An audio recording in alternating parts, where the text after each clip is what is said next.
Welcome to whatever this is. Hi, I'm Kiara Strings. I am a trans woman, and this is the early stream. Foxclaw, or also known as Lucky the Fox, it's good to see you again. I don't know if you've noticed, but I've been gone for about 6 months. And I don't know if you've noticed right now, but there's a change in scenery. That's right, my hair's gotten longer. I'm kidding. So, yeah, I don't know if you were here 6 months ago, but first of all, how have you been? It's been a while, Lucky the Fox. It's been a hot minute. Yes, so much has happened. A lot has happened. So I don't know if you were here on the stream 6 months ago, but I did move. I moved in with my boyfriend. Um, I've been gone for years. It's been 7 years and 15 days. Well, here's the thing. So I moved in with my boyfriend a few months ago.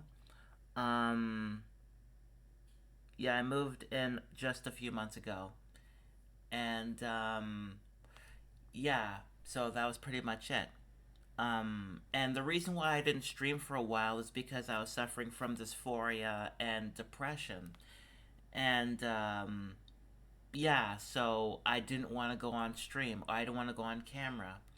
And it wasn't until around last week that what my boyfriend made me promise to stream every day for the month of May. So hence why I am doing this again. It's because I was made to promise. Otherwise, I would not be streaming right now. In fact, I would just be off the internet for another few months. Um, but I've been like, um, no. I was gone for 6 months. I didn't stream for 6 months up until now because I didn't want to go on camera. Also, hey Playdum, I hope you're doing okay. So that's not pulled out of my that wasn't pulled out of my rear. I didn't stream because I wasn't comfortable being on camera. I didn't like my voice. I didn't like how I looked. No. Oh, okay. The 7 years. No. Like then I wouldn't be stream. Then I would have streamed since 2016, and I didn't know anything about. Wait, no, that's not true. Is it true? Hold on. Let me check something.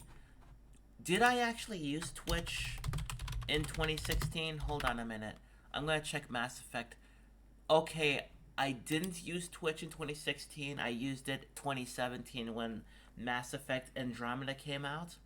So, no, I was gone for about half a year. I'm only here because my boyfriend made me promise that I was gonna stream for every day for a month. So far, I've been enjoying it. I haven't streamed every day for a month since literally last June. Um, but yeah, it's good to see you again, Lucky Fox. It's been a hot minute. But yeah, I have been streaming for the past 7 days. Um, well, I streamed once or twice. Because I met you in high school during my sophomore year. Good memories of high school. It's a lot better than elementary school. I don't know. Honestly, I don't know. I'd rather not say my age because people are going to count it and then they're going to find out when my birthday is. So I'm just not going to I'm just going to be vague about my age. But considering the fact that I talk about things that are much newer than me and much older than me, people are just going to assume that I'm either uh, 20 something or I'm 60 years old. Um, yeah, people are just going to assume that. I don't care either. I just don't want to like put my age out there, you know? Um, Back again. Kiara's back. Tell a friend. Um, but yeah, I'll be streaming every day for. Yeah, I'll be streaming every day for the month of May. Um, just to get, because it took me a long while to get my ish together. because my like again, if it wasn't for my boyfriend, I don't think I would have come back at all.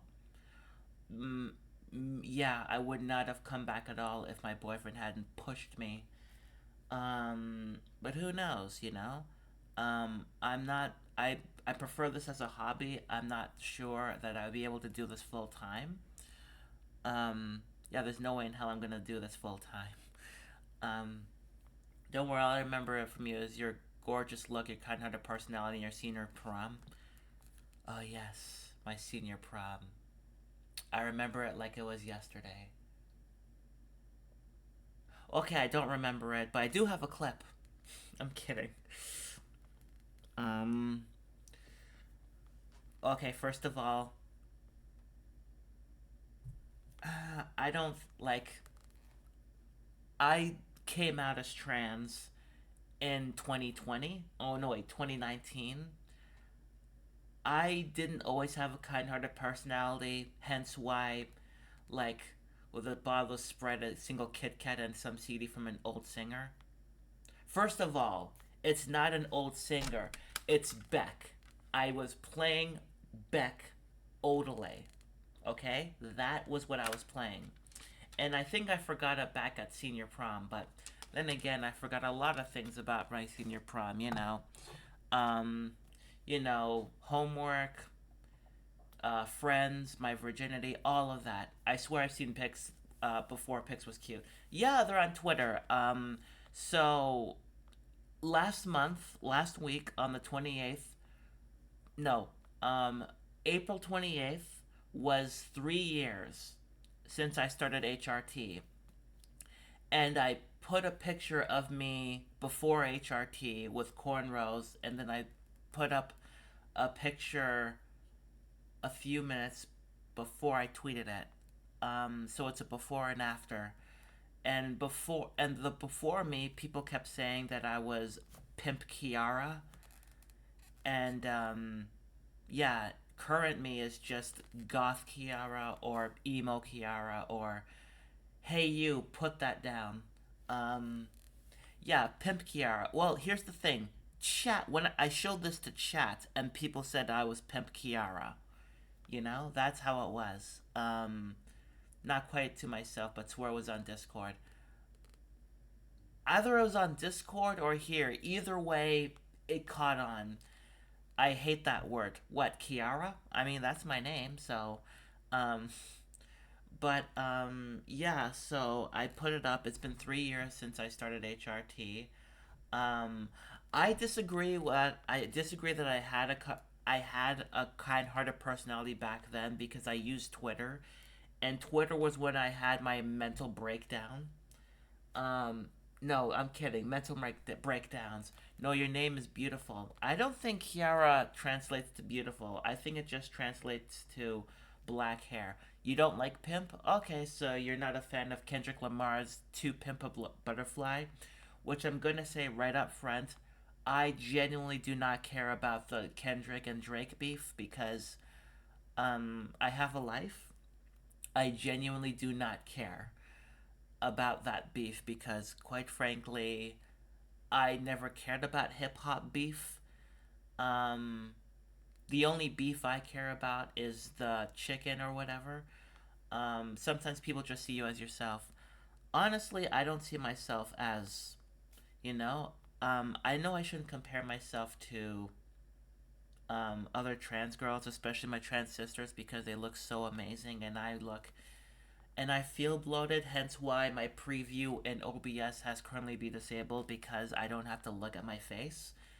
Um, Neither did I. I didn't know they were beefing. I didn't know they were beefing until my boyfriend told me about it. Considering I think Drake is an overrated bore, my boyfriend is like, hey, Drake is beefing with somebody. And I'm like, yeah, I don't care. I genuinely do not care enough. But I don't care about beef ever since, like, just a girl in my eyes. I don't, thank you, but I generally don't see that because I look in the mirror and I like that I'm a woman. It's just that you know, dysphoria and all that. Hence why I don't go on Twitter because I don't want to have those same meltdowns those same meltdowns I did before I came out as trans, because uh, pre-trans me was absolutely angry. I was upset that I wasn't as popular as anybody else. I was upset that like everybody was just doing nothing and everybody else praised them for it, and I was like, I was doing, like, I'm putting up all these YouTube videos and no one is watching, and I get worse and worse and worse. And it got to the point to where even my boyfriend is like, okay, you gotta calm down. And that's why I went from going on Twitter every day having a meltdown to going 5 days a week, then four, then three, then two, then one, and then I wouldn't use it for several months at a time. Kiara, your own worst critique. I figured, but I do admit that I am better off now than I was. I mean, I'm a sad trans girl as opposed to the angry cis male who had facial hair, um, looked homeless, um, barely took care of themselves, and straight up being envious because other women, like other people, wore whatever they want. In the meantime, I had a hard time too. And then when I went to my first Pride parade, I was like, oh my god, look at everybody. Like, there are so many people here who look so nice in clothes. And yeah, there was that. Um, Also, like I forgot to mention, Playdom. You told me about a trans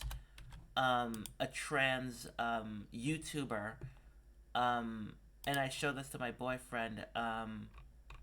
Her name is Kerbizia. I think that's her name. Yeah, her name was Kerbizia, and I watched a video of hers called Transgender Brainworms, and I felt so attacked. Like, right down to, like, boy moding and having a dysphoria hoodie. Like, oh, like around this house, I would just be in this hoodie and just putting the hoodie over my head, so even though my boyfriend is the only one who would see me, I would actually have my hoodie on all day, to the point where I put my headphones over the hoodie instead of just taking it down. And then I would go take a shower, but I would leave the lights on and not look in the mirror, which I still do. I still don't look in the. I still, mostly due to the fact that I know how to get my way around the bathroom, like I know where everything is. So yeah, but that video just attacked me on so many levels, you know? Um, yeah, I'm like, yeah, I feel everything here. um, like, my God. It got to the point where I actually had to, I, ended up having to, like, what's the word I'm looking for? I ended up having to, like, sending hugs, but sometimes picking things apart helps. It does. Thank you for the hugs. Um, but my God, I felt so attacked that I ended up, after the stream ended yesterday and I rated out, I ended up just going back to bed and just listening to slow grunge music. Envious, cruel mistress. I had a life of always comparing myself to everyone else, especially my sister. And eventually I started forgetting that I wasn't my sister. It wasn't until went to a different high school where I learned to be myself. You can come out now. Love, you can come out. It's Are you fine. streaming? Yeah.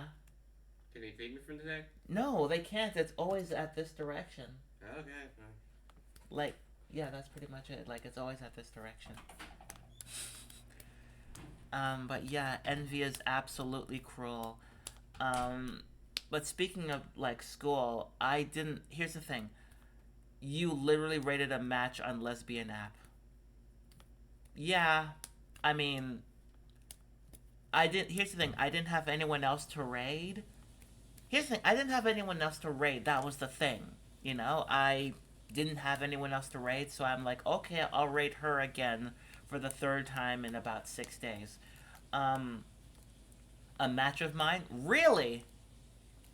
You matched with that person? Okay. That is that's surprising to me. That this is news to me. Um, but I compare myself to my sisters because they're so amazing.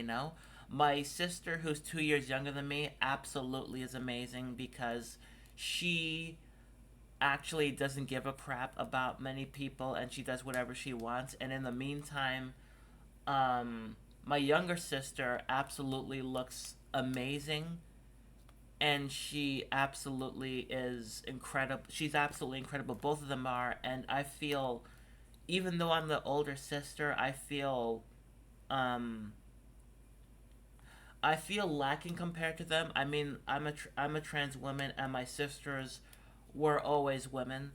I just feel what's the word I'm looking for? I feel lacking compared to them. Um, like I will feel like no matter how good I dress or how well I dress, I'm not going to, I'm not going to be as amazing as them. Even though I have an amazing boyfriend, amazing people surrounding me, a therapist because my boyfriend told me to go see her. One, because as some of you know, I don't know if anybody here knows, but at my worst in my dysphoria, I made a video. I made a video that didn't go over well. It in hindsight, it actually seemed like a very bad video, and it was just me at my worst. And then I went to bed, and a few hours later, my boyfriend ended up with a phone call, and it was the police. And then a few minutes later, the police were at my door. Um, it was a wellness check, and it caused me to not only like be worried about myself as well, but my parents ended up calling, and I was so worried that I ended up not making any music or make even picking up my bass guitar for 6 weeks. And it wasn't until my therapist just straight up said, "What's stopping you?" It's like, well, because I'm afraid that the police might come in for another wellness check, and I don't want anything like that. And so I just left it alone. And then my therapist was like, "Just pick it up, have fun with it." And even though I am dysphoric and depressed and not really great, um, I did eventually pick up my bass guitar and started making things out of emotion. Being an like okay, she was near Adelaide, okay, and being an odd woman is a normal experience.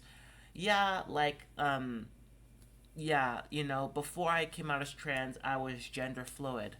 So, I'm like, at least my makeup is more toned down than when I was gender fluid, you know? Um, but yeah, like, I was envious even in school, like, especially because I tried to be the person I wasn't back in elementary school because I tried to be funny, but it came across as a child actor on a live action Disney sitcom. The more I scream, the more I shout a joke, the funnier it seemed, and it was not funny. It just came across as absolutely painful. I did the same thing in high school, but to be fair, I actually became a theater kid. So I ended up being surrounded by people who I was more comfortable with. Other like aside from like trying to be a jock, I was just like a theater kid.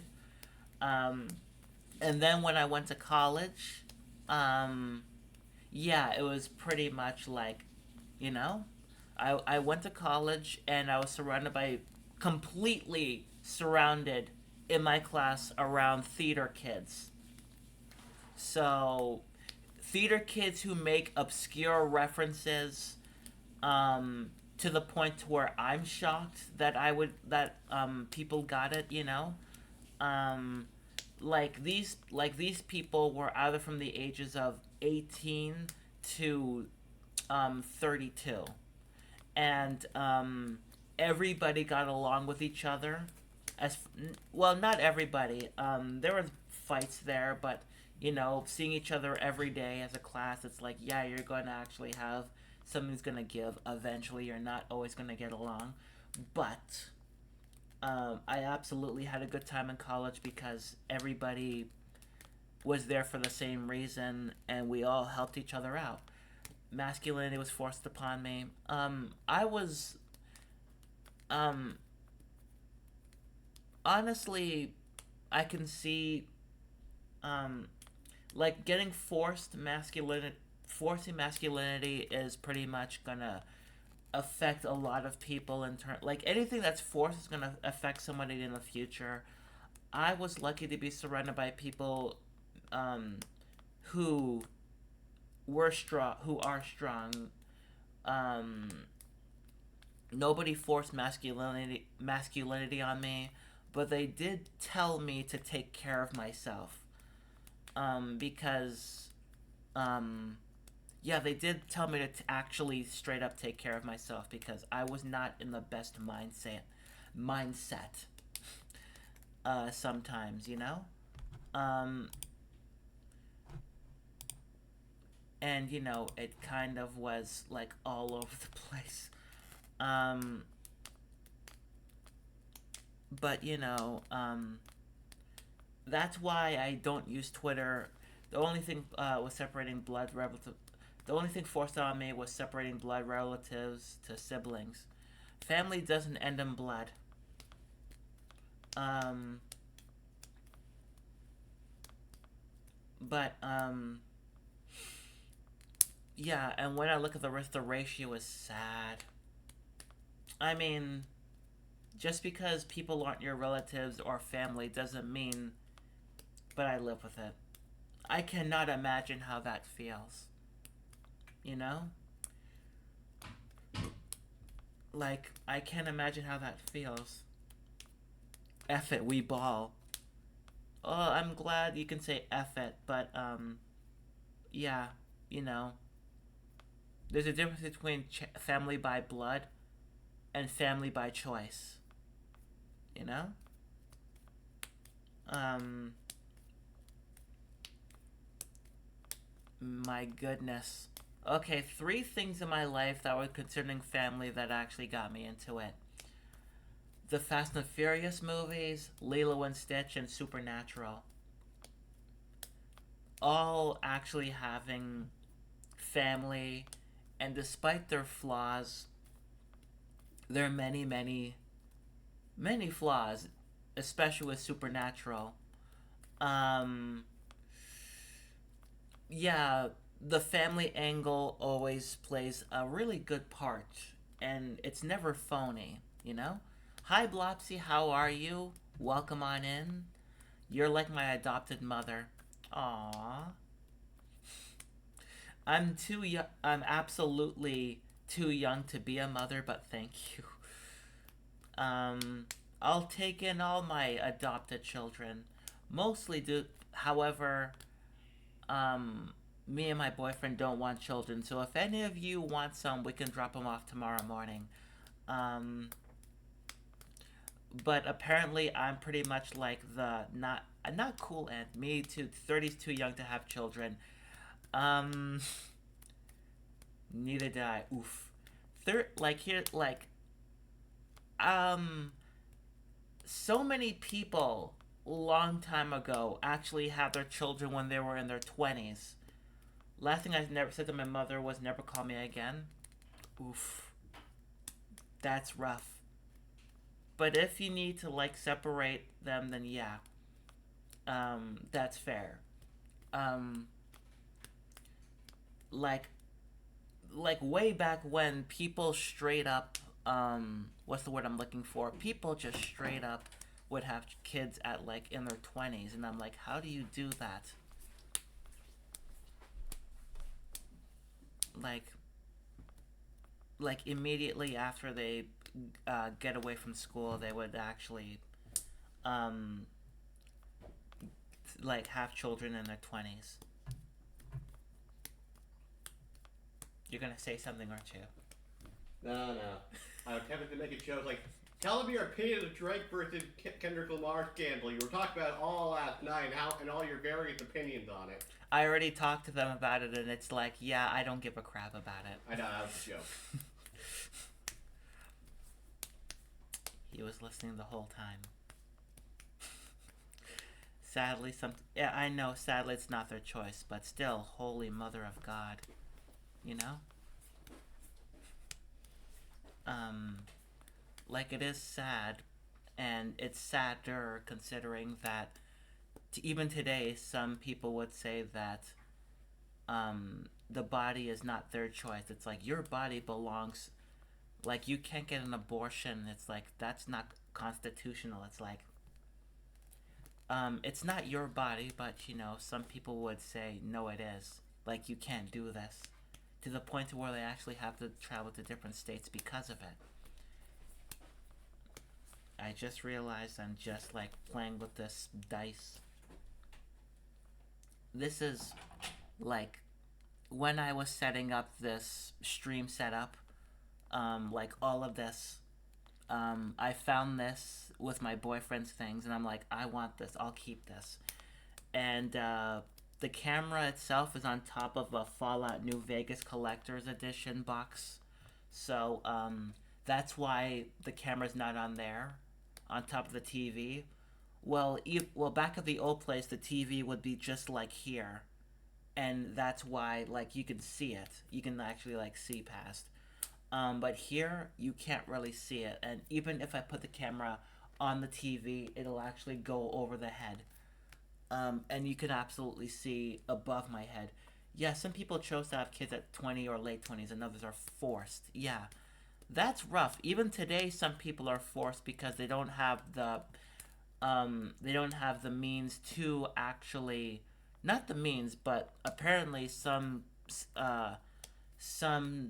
countries, especially in America, some parts of America, don't want women to get abortions despite the fact that it's their body, their choice. So the fact that certain people just want to control bodies just goes to show that they don't really care. I mean, government doesn't really care about people all that much, but yeah, just like getting rid of abortions in certain countries is just absolutely maniacal in the worst possible way, you know? I genuinely think that, like, one of these days, some of those people who are making those laws gets pregnant and then they realize that they can't do it. But they don't care. Then again, I haven't actually heard about anything from the government ever since I stopped. What is it? I've heard somewhere that it's mostly employed to spawn more children, bigger workforce. That seems plausible considering that, you know, they only care about money and not children, you know? Um, but if it's mostly a ploy, then it's pretty much like just trying to get rid of, like, teachers and making children absolutely go into the workforce immediately, you know? Um, but then again, I genuinely stopped talking about government issues or whatever because ever since like body anomaly is a right, exactly, they stopped caring about. Yeah, exactly. They pretty much stopped caring. Like, um, they care so much about like abortion, like how it's a sin or whatever.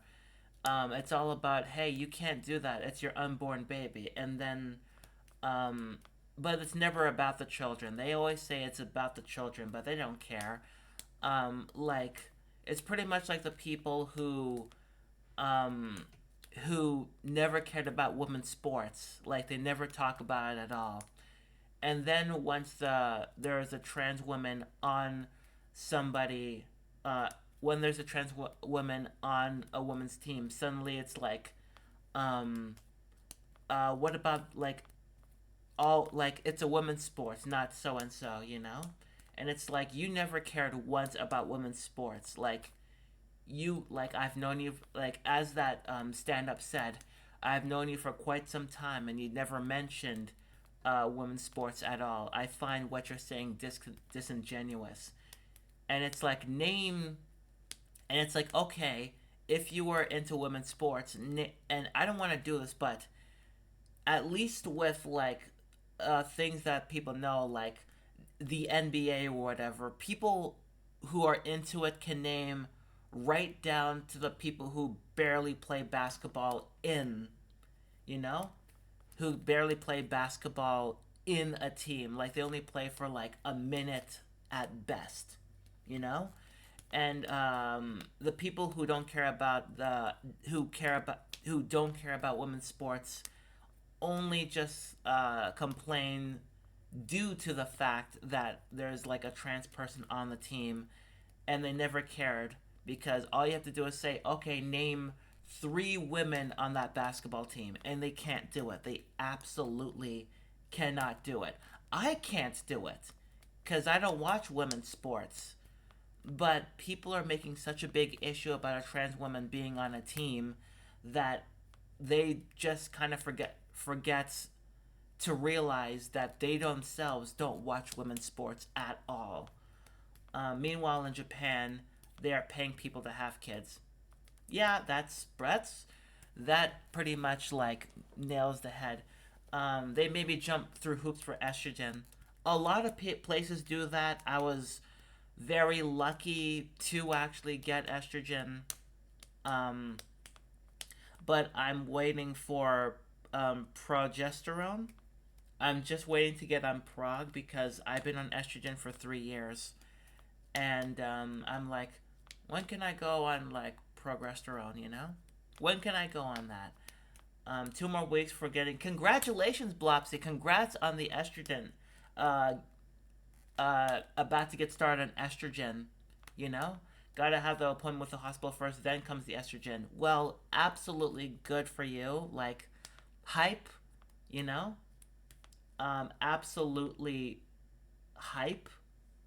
You know, um, wish you well on your journey because like personally my journey has its ups and downs, but that's because the estrogen, like HRT, has actually unlocked a lot of emotions that I didn't have, you know.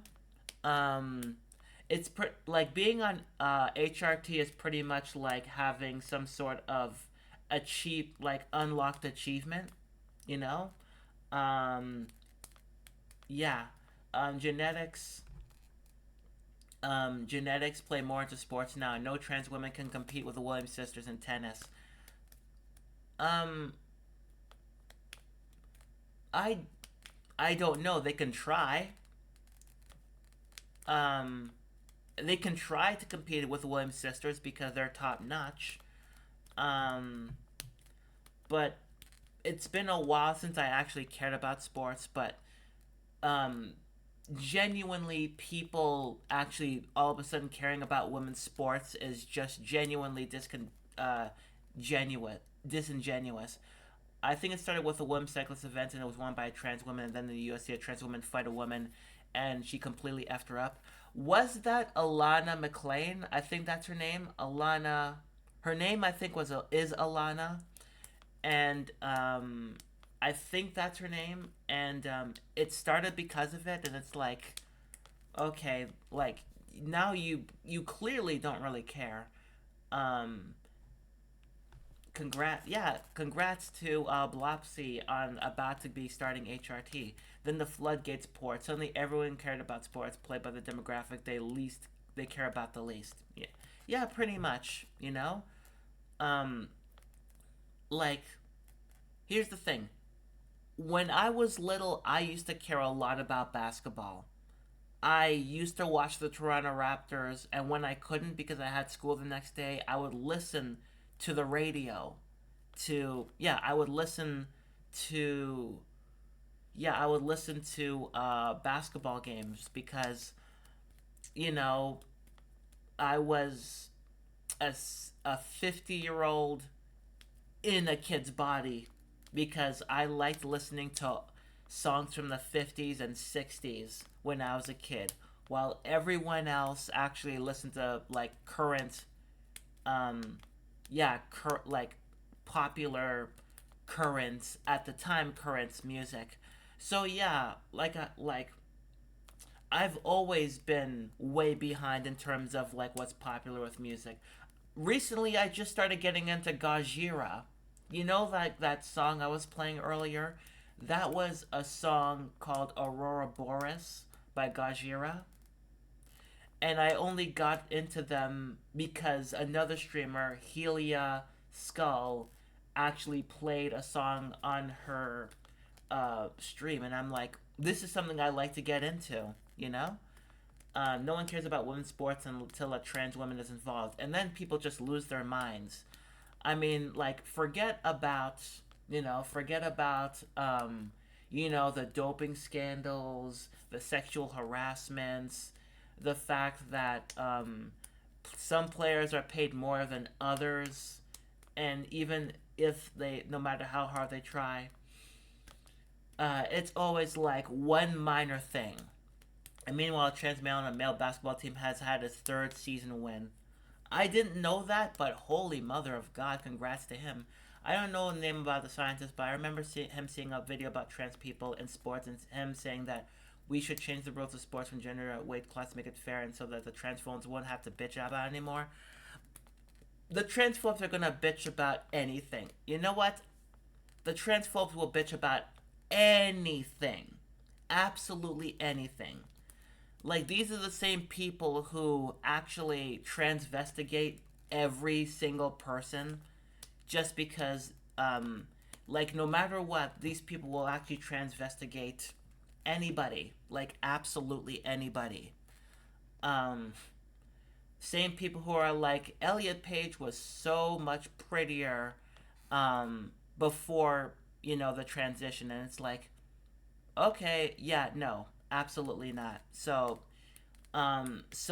like hell, even back when I was a kid, even when I was little, people actually said that Sierra was a guy because of transvestigating. And as a little kid, I thought so too because I didn't know any better. Then it turned out that no, she is a cis woman. It's just that some people, even back then, were transvestigating. You know?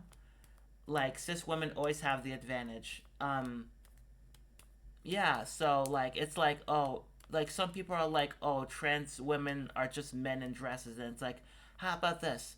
How about you put your money where your mouth is and actually challenge a cis woman to whatever sport they are? Or better yet, get like trans women, cis women. Why don't you actually like face a woman in their field? Whether it's sports, science, writing, you know? And amazingly enough, J.K. Rowling is one of those people who genuinely does not care. And that's why she's habitually on Twitter because she has nothing else. From what I hear, that even her family has distance away from her, you know? Because the people who are transphobic and live on Twitter are the saddest people ever. I'm a neutralist for the whole transgender thing. I will call a trans person by their pronouns because I was raised to respect before getting respect. But I won't call a cis person cis due to the same respect. Um, yeah. I mean, I mean, the fact that cisgender is apparently a slur now has raised some questions and eyebrows. You know, like there are people who are tempted to misgender Kathleen Jenner, and I'm like, she's a piece of garbage, but just because like she's a piece of garbage doesn't mean you should stoop to her level. They always think that women are weak. Oh, um, yeah, they always think women are weak, and yet they complain about women. They've complained about women's basketball teams, and they've clearly never seen women fight on UF. Like, I almost said UHF. No, UF. That I always get mixed up with UHF and UFC. I keep, even as a kid, I get mixed up with that movie title. It isn't a slur. It absolutely is not a slur. Anybody who says otherwise pretty much follow Elon. You know, I. But if they ask not to be, I'll respect it. Yeah, that's a fair point. You know. I mean, pretty much like. Then again, I'm surrounded by queer people, so like, most of my most of the people I know, like friends, not just family, most of my friends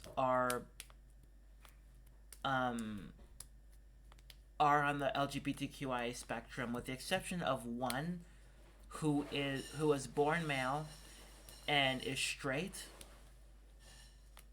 and he is married to a woman who just so happens to be bisexual. Um, More a fighter on HRT now. I mean, yeah, let's see what happens. Like, it's like, okay, then fight a UFC fighter on HRT, and call us in the morning, you know, and let the internet have your way with you. Yeah, most of us are gay. I'm bisexual. I'm a trans woman, and hence look at the light. Like, I wear dark colors, but this is the lightest I've ever. I'm sitting on pride flags. Here's the thing about me and the pride flags. I I want pride flags respected, but I'm kind of a hypocrite because I'm sitting on a bisexual flag and a trans flag right now, because yeah, I'm one of those people. Right down to the fact that I've never ironed any of those. Like, I'm sitting on both of them. Like, here. I'm sitting on both of them, and they seem like they were sat on. They absolutely seem they were sat on. And look,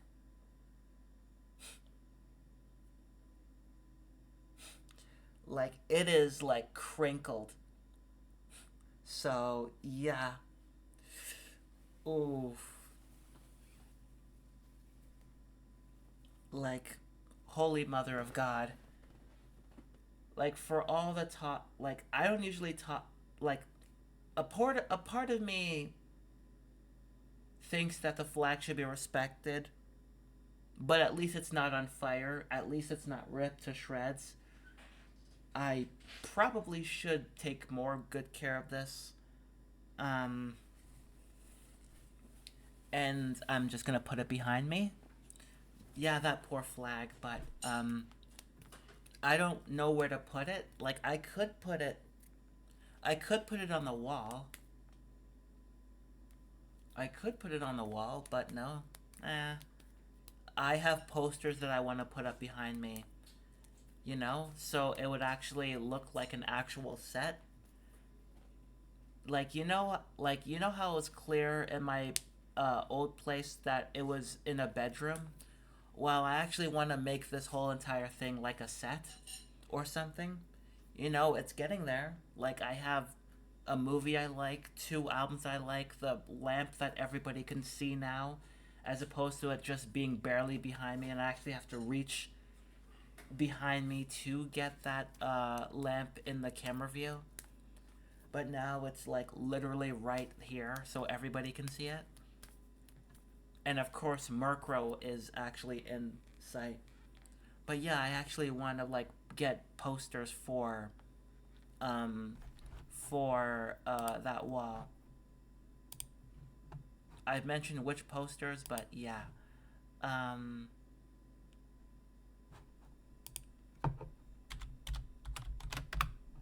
I wouldn't do that because it's your partner's house, so at least ask before drilling holes in the wall. I'm not gonna drill holes in the wall, actually. Where is it? I'm not gonna drill holes in the wall. What I'm going to do is, um, well, partner has a certain tape which I could actually stick on.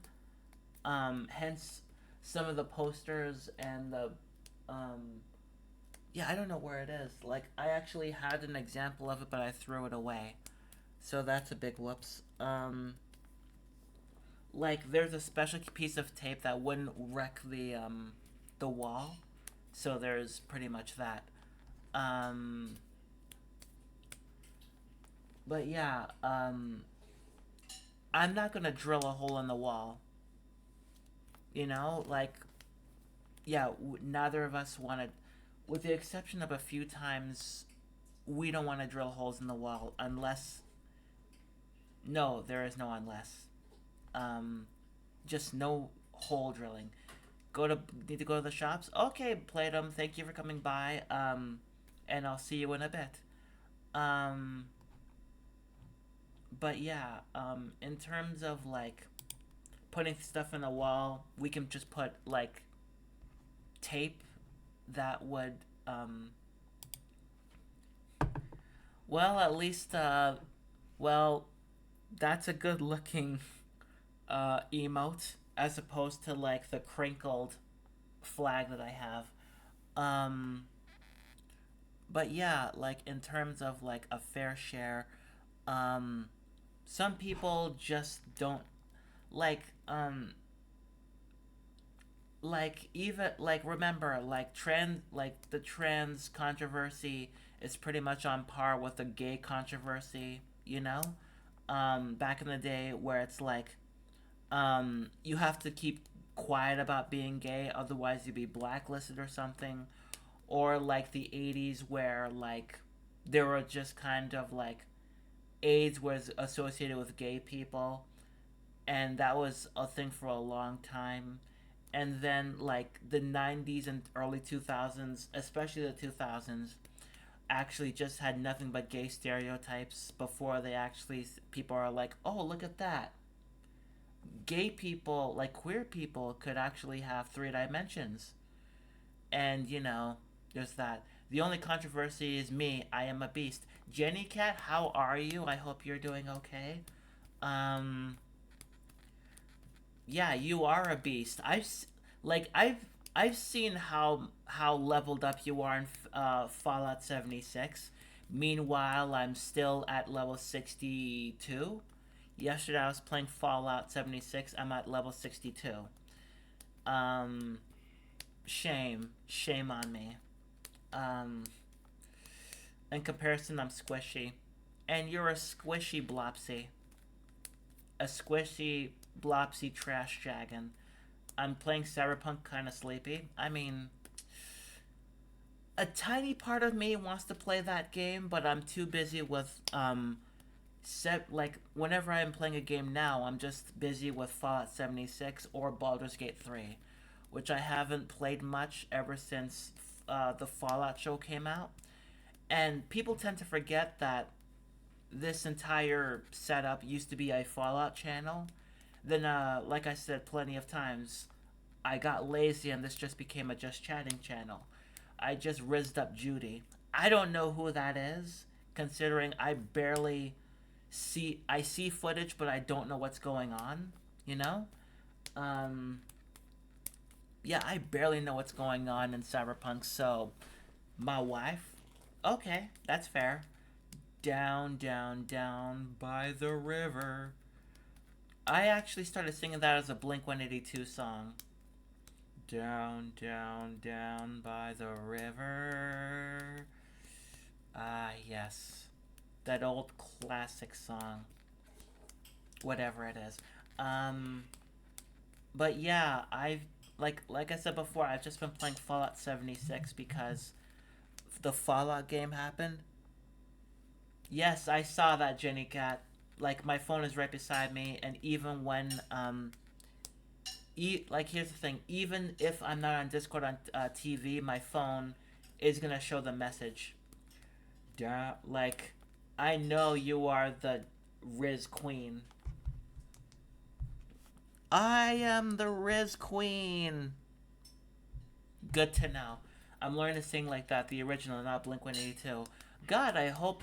I was thinking, like, are you gonna try to sing like Tom DeLonge? Because right now, his voice is auto tuned. His singing voice is absolutely auto tuned in live performances.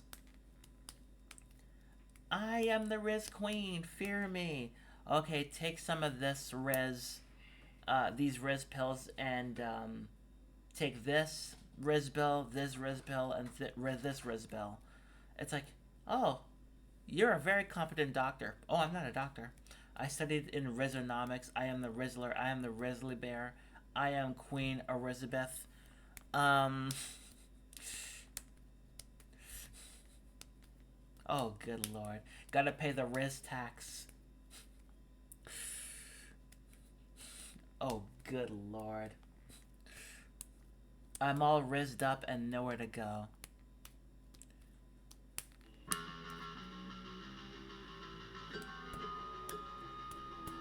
Thank you for the 100 bits, DJ. How are you? Welcome on into whatever this is. Welcome into whatever this whole stream is. Uh-oh.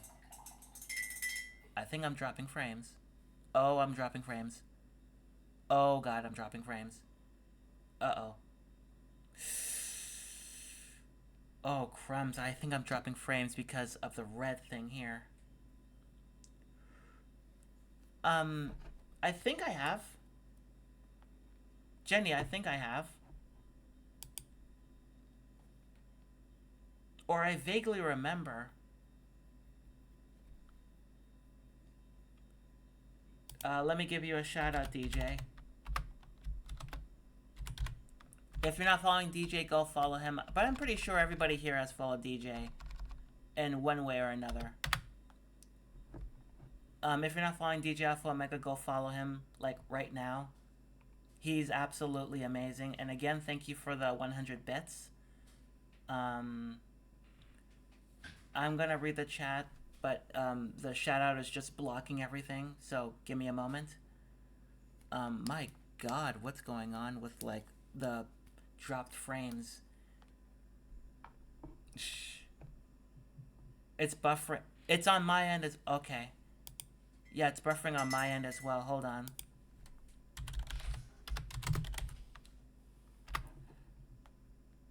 Shoot. Yeah, I have no idea what's going on with this.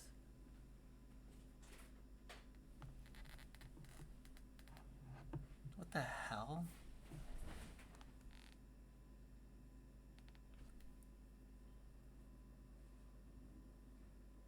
Yeah, the frames are genuinely just dropping. Okay, there we go. Okay.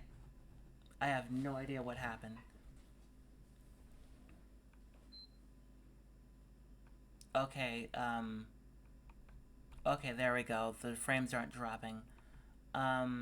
Jenny, I think you have shown me my Cyberpunk character, or I probably went on Twitter and saw it. About to jump in the shower. Okay, have a good shower, honestly, DJ. Have fun. Do you think Mizora in Baldur's Gate 3 will be bad if you called her Rizora? I wouldn't know. But she also has the Riz. Can you memorize it? I don't know. Memorize what? Memorize what? Because I don't remember. I don't remember what I was talking about. I was just so busy with the dropped frames that I kind of forgot. Like, my boyfriend behind me is playing Baldur's Gate 3 right now. Like, he has it not only for PC, but he has it for Xbox. No, wait. PS5. He has it for PS5. But yeah, what's the word I'm looking for? But I don't know if I can memorize it because I have no idea what's going on or what is being talked about. Do do do do do do. My, like, but yeah, what's the word I'm looking for? Like, Fallout, like, my boyfriend and I actually watched the 3rd and 4th episode of Fallout. I think Sunday, yeah, so Sunday we both watched episode 3 and 4, and we liked it quite a bit. We just had to take a long break because we are not the type of people who will watch an entire season in one day. I say that when I watched all of season four of Stranger Things in one day. Let me see what you got. Oh, I didn't see the picture of you being the Riz Queen. Oh my god. Oh, that's absolutely interesting. That's pretty nice, Jenny. Holy crumbs.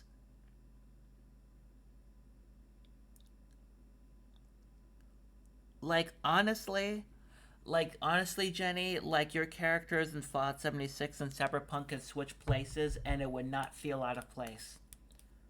Like both actually have a retro feel, are just retro enough in the universe that it's like, okay, yeah, I can see it. I can absolutely see it. Like, been switch places. Actually, hold on, let me see something. Yeah, same go. Actually, you can actually put any of your characters in any of the games, like Fallout 76, Red Dead, and Cyberpunk. Like, you can absolutely put those all around. Uh, put them in like each other's games, and they would not stand out. You know, like did Red Dead Online ever have issues in terms of like what's the word I'm looking for? Framing devices, like developments, because I know Fallout 76 had a crappy development launch, Cyberpunk had a crappy development launch. Although that I'm pretty sure I can blame it mostly on the fact that people wanted Cyberpunk immediately instead of just letting it cook. Like that was kind of one of the reasons as to why it started out so bad, because no, but everybody was so impatient. It's like, let's get our game now. It's like, okay, fine, here you go. Then people complain, why is it so glitchy? It's like, because it's not finished cooking yet. Um, I don't know, you know? I genuinely don't know if people still say let the kids cook, but it's pretty much like Gen Alpha humor, you know? Just because it started out bad doesn't mean it's going to always be bad. Just let them have time to cook. Speaking of cooking, you have to go and cook something? Go ahead. Absolutely go ahead. That is the bee's knees. That is the cat's pajamas. That is the cat's meow. Want to hear something funny at work? Yeah, let's hear it. Let's hear it. Um, oh, I actually have a story. I actually have a bit of a story. Speaking of work, yeah, speaking of work, I actually do have some sort of story. Um,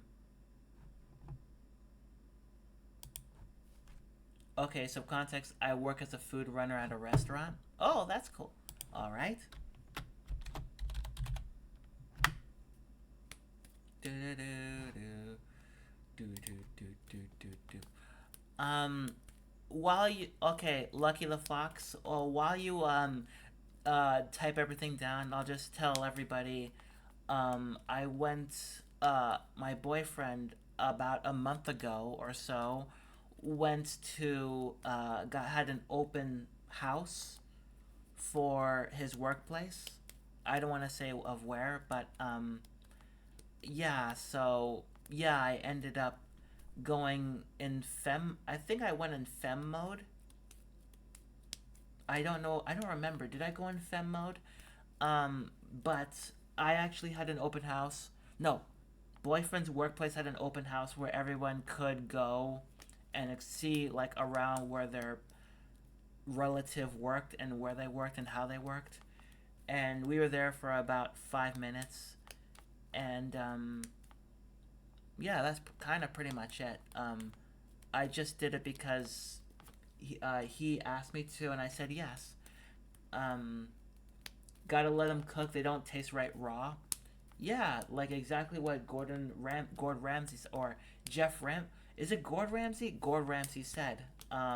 It's like don't have it raw. It's raw, you know? Yeah, just gotta like you have like everything has to take time to cook. Like Conan O'Brien, you know, when he started out, he wasn't good, and then he got into it after a year. Like you can't don't dismiss something because it didn't work at first. Everybody actually has to take their time to develop. Like like my first stream was in 2017, and I my first stream was Mass Effect Andromeda, and I used a crappy, and I streamed in my basement. I used a crappy headset, and my very first stream is lost to time because I didn't actually save the thing properly. Hence why there's 4 parts. Um, the last 3 parts are on my YouTube channel. Um, and there's a difference between that and here. Like here, you can all see me clearly. You can all hear me clearly. There's like, it's absolutely. There's actually like an identity here. You know, there's an actual identity that you can come across. You know, and so as opposed to my very first stream, which was on a headset mic, and my voice was really really deep, and anytime I moved, the camera, the what's the word I'm looking for? The the sound was like this. It was like really, really, really scratchy. Um, Let me see. Sundays usually are the restaurant's busiest day, and today we got a large party of 20. Everyone was weeded and seated, and the kitchen was behind on orders. And it's getting dark, and I delivered the last line of food. Last of the food, and the lead said that her medium rare steak was cooked to medium well. So after I bring it to the kitchen with better lights, it was cooked to medium rare. All right. Part one of two. All right. While there are some cases that are simply rotten, some cases, not all cases, some cases where they seem rotten, but then they get better over time. I mean, just like Seinfeld, like, um, people tend to forget that Seinfeld wasn't the juggernaut that it is now. Um, like the first 2 seasons, people kind of dismissed because it wasn't that great, and looking back, it wasn't that great. But then around season 2 or 3, it started to get better, and people still quote it to this day. But people networks dismissed it because it was just not a great show. But then they gave it a couple of chances, and they started to cook. People actually say crap about the last 2 seasons, and while there is some justification, it's still Seinfeld, except it's like a live action cartoon at that point. And the reason as to why the strongest episodes of Seinfeld, or Seinfeld at its best, were at its best is because of 2 people, Jerry Seinfeld and Larry David, and the rest of the writers, but those were like the 2 showrunners and the head honchos. And the reason as to why some things are slightly off, but it's still good in Seinfeld, is because Seinfeld came from a place of lighthearted observation, while Larry David, had that darker edge that kept something, like that darker edge actually kept some things grounded. Like that's why in Seinfeld there is some slightly off kilter things in the reality of that setting. And I'm not saying that Seinfeld was always realistic. It's just that for a show that was kind of groundbreaking, it was both cartoony but really dark. Hence why they're balanced out. They're balanced out as it always should be. But when Larry David left at the end of season 7, it actually became a lot more of a live action cartoon because Seinfeld's sensibilities actually overshadowed the darker edge of Larry David. And when Larry David came back to write the series finale, it got a little too dark, you know. I thought you were gonna say that Seinfeld was an ally. I don't think so. I just know that he is currently complaining about the current state of comedy. And let's not get it twisted. I think Seinfeld is kind of funny. I think he is kind of funny. He is kind of funny. I'm not gonna go on my way to watch some of his stand up, but I think he can be funny. But him complaining that the comedy is not funny today is kind of like, on the one hand, I can see where he's coming from because it's a little bit more sanitized. Because there are some things you can't joke anymore about anymore. But on the other, there are people he doesn't like John Mulaney, who is genuinely funny to this day. And it's like he still doesn't like him because it's pretty much like curmudgeon. Although to be fair about Jerry, he's always been a curmudgeon. So I return it. I tell the kitchen that was wrong, and I get yelled at by the chef that cooked the steak after he yelled at me. And I shut it back. The server brought the plate back, said it was in fact medium rare, and she went on a tangent that she didn't like us bringing the plate back, and telling her it was wrong since it wasn't bloody. So we made her a blue rare, and the manager refused to leave the table till the lady cut and took a bite of the steak. Okay, so the lady is just like, okay, so from what I understand, she went on a tangent. Um,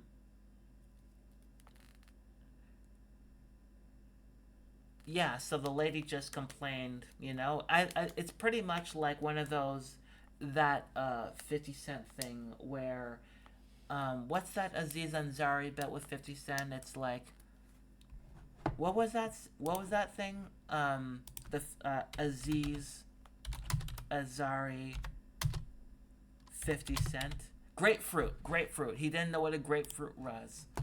Um, and he actually had to tell it over and over again. Um, but that's rough. That's genuinely rough, you know? Oh god, I'm dropping frames again. Oh, I was, but no, it's okay. Doesn't John Cleese complain about the same? Um, he does. The sad thing is he does. I would like it's a different time, you know. I don't think Monty Python. Here's the thing. I personally don't think that Monty Python as Flying Circus is all that funny. I mean, I did like their first movie, Holy Grail, because it was like structured enough. It was silly, but it actually was smart. I do like smart and silly. Hence why I like a show like 30 Rock and Third Rock from the Sun. But comedians who complain about the current climate, like comedians are always gonna complain. Like older comedians are always gonna compare about the younger or current climate of comedy. You know, like I guarantee. Like remember, back in the day when a certain comedian called Lenny Bruce came about, he actually talked about or like did comedy bits around things that people didn't think about, didn't really talk about. And yes, he was controversial, but when you listen to him again, it's like, this is how a lot of comedians afterwards would talk or would actually, like, Lenny Bruce, like, here's the thing. Lenny Bruce was inspired. Let me see who Lenny Bruce inspired. Like, nobody here knows who Lenny Bruce is, but his legacy pretty much included, like, let me see. He was named number 3 of the greatest stand-up comedians of all time. Above Woody Allen, who's 4th, and below George Carlin, who's 2nd, and first is Richard Pryor. So, and like his comedic style absolutely helped shape several. It shaped several people. Like his genres included satire, political satire, black comedy, blue comedy. You know. So really, like his stand-up, his comedy has actually set the template to future, future, what's the word I'm looking for? Future comedians, you know? Um, like I can even Google who did Lenny Bruce inspire. You silly nits. Um, I barely remember. I'm gonna be honest. I haven't watched Holy Grail. I've only watched it once years ago, and now I don't remember. You're looking at. You're looking at me. Okay, you're looking at me like what? Oh, what? Because I only watched Holy Grail once, and I'm not one of those. Well, not for long. I. It's well. Is it because you keep you always quote it in D&D? No, I don't actually. And you don't recognize that I don't quote it because you don't remember it. But I know anytime here's the thing, anytime you do a bit, anytime I know when you're doing it. I know, but I don't do Holy Grail. But you do Monty Python. No, Well, I don't. actually no. In terms of D&D, in D&D, a lot of people quote Holy Grail to the point to where people get sick of it. But no, I've never been a fan of Monty Python. If I wanted, even if I wanted to watch comedy from the UK, I would actually go to Mr. Bean. But that's because mime is universal and his physicality is really really nice, or really really funny, not nice, funny. Um, but you know, I grew up and a friend told me about Blackadder.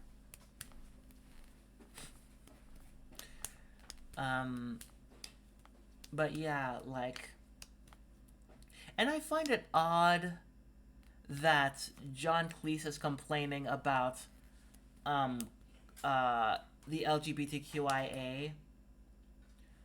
I find it odd that John Cleese actually is complaining about like queer representation and how he's kind of pretty much transphobic when he actually worked with Graham, with somebody in Monty Python who was in fact gay. Hi, Bisected, how are you? Would you like a shout out? Do you want a shout out? Graham Chapman, that's his name. Graham Chapman was pretty much like the lone gay person. Okay, the Scott Thompson of, well, not Scott Thompson, because Scott Thompson pretty much plays a lot of gay characters as well as a fair share of queer characters. You know, Chapman was apparent. I don't watch Monty Python. You can't stay long, but you're going to be on for a 15 or 30 minutes. That's totally fine. If you're not following Bisected Brioche, yesterday she started playing Fallout New Vegas, which is surprising to me. It's surprising to me that it took her. I don't know if she actually ever played Fallout New Vegas before, but seeing her play is pretty much jarring because I actually assumed she already played it on stream. So it was genuinely shocking to me, you know? But go follow her. She streams Mondays, Wednesdays, and depending on the week, Thursdays or Fridays. And she also does D&D with someone named, with his cursedness. But all I know is that I'm not a big Monty Python fan. I know a few sketches.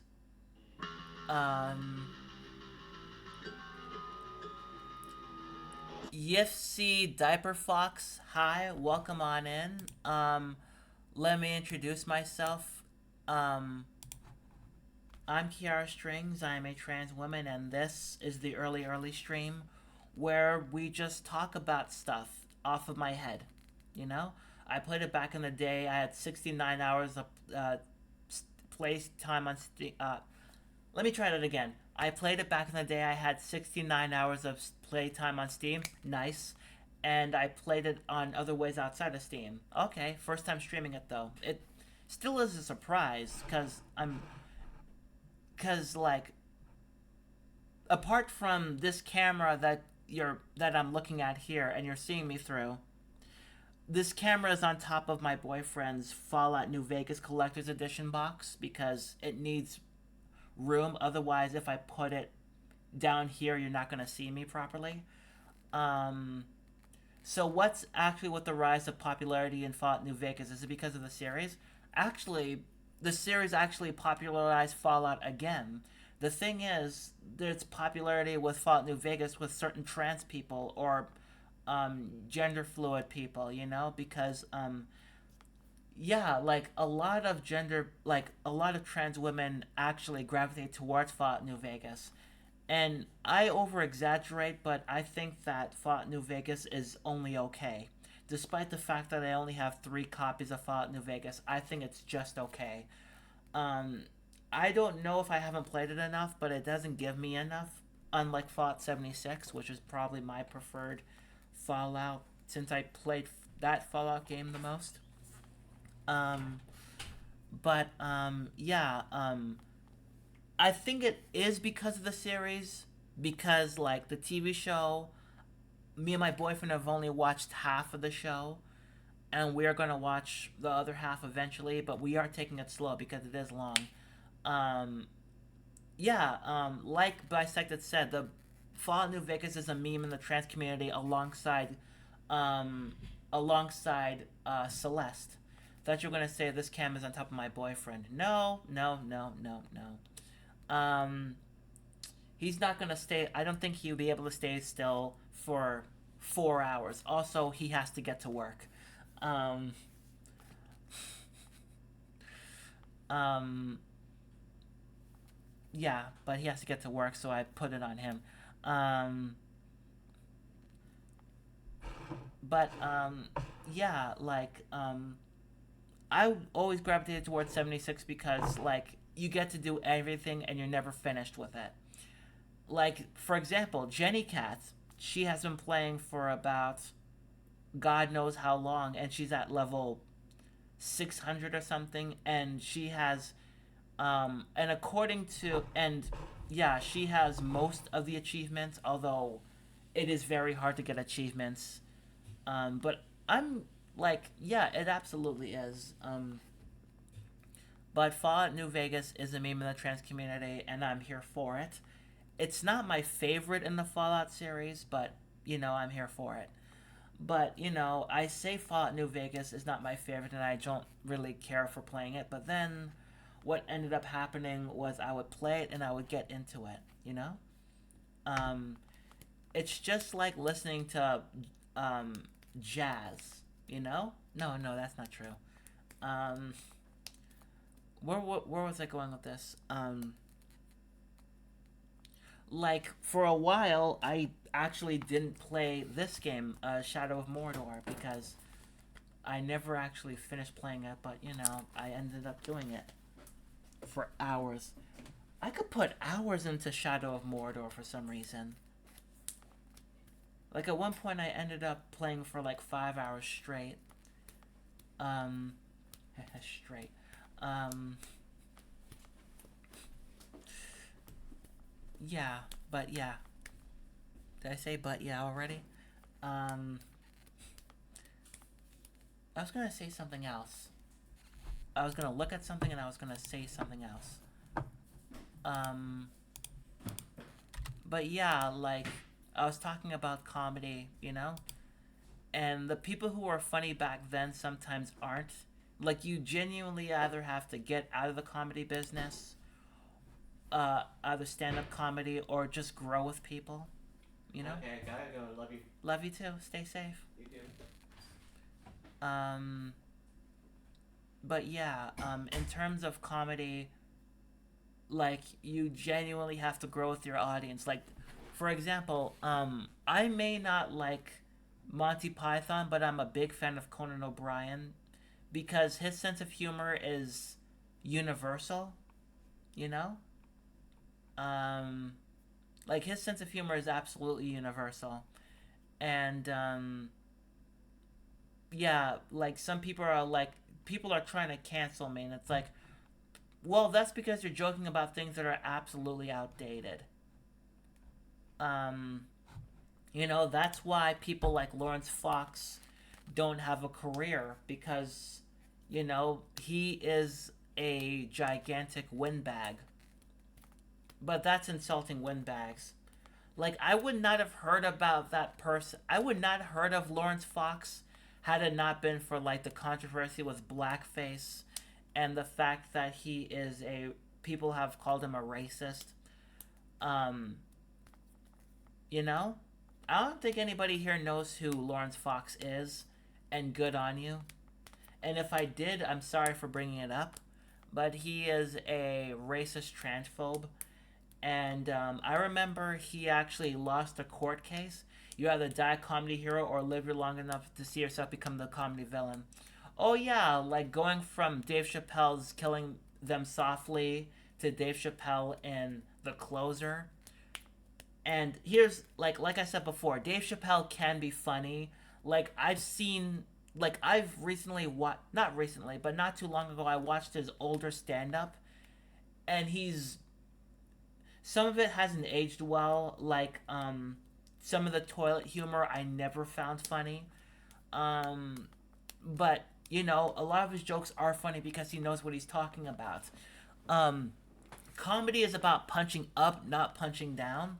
Like, that's why, I, like, even though despite myself, I watch those Comedy Central roasts where they just rip each other to shreds to the point where it becomes very uncomfortable.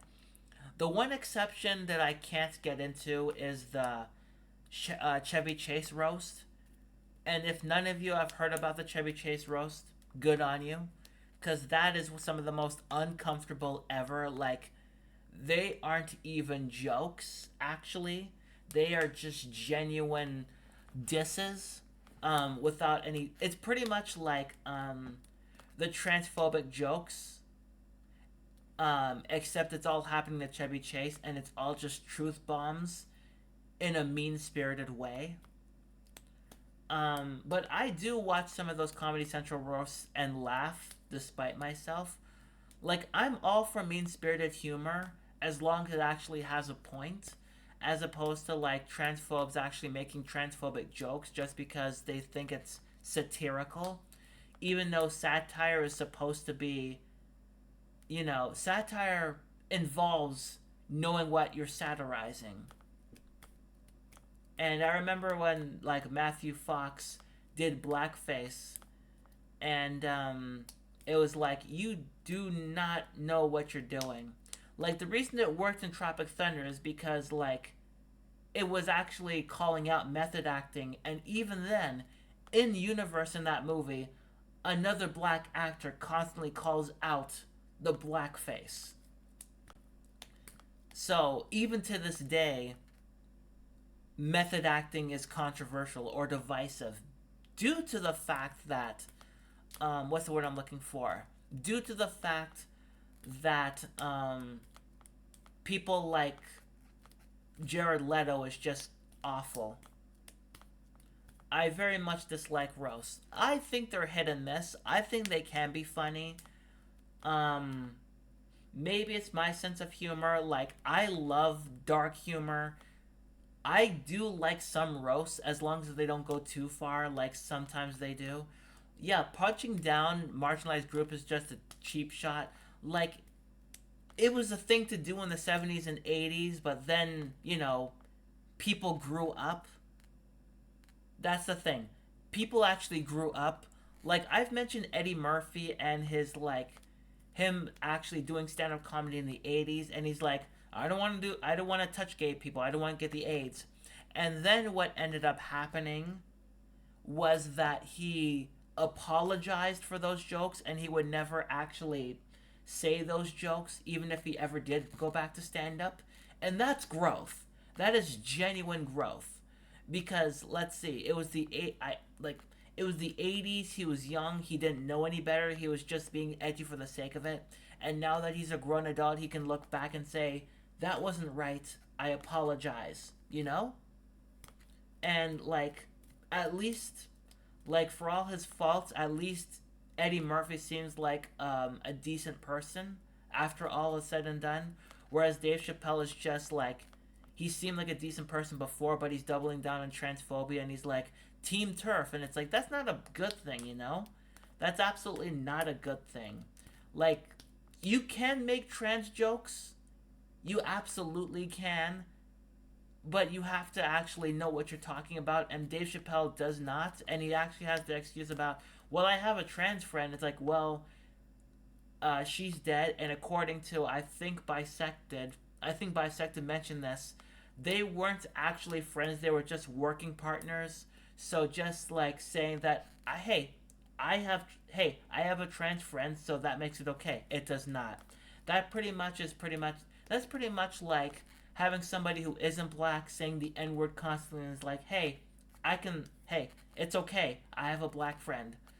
Um, Comedy is ever changing, and the people who complain that comedy is dying are the ones that are stagnant. Yeah, exactly. And like, here are people who actually are very funny. Craig Ferguson is very funny. Conan O'Brien is absolutely hilarious. Everybody, like, he has been a staple on things since the early 90s, and now everybody is talking about what he's doing now, like from Conan Needs a Friend, the podcast he does with like his assistant and somebody else. Conan is actually doing an HBO show where he's going around the country or all around the world, with his comedic bits.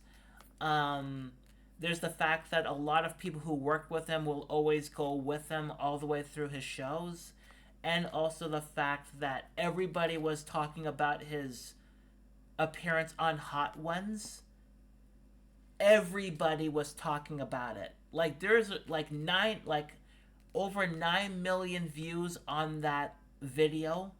Yeah. Everybody was talking about Conan O'Brien.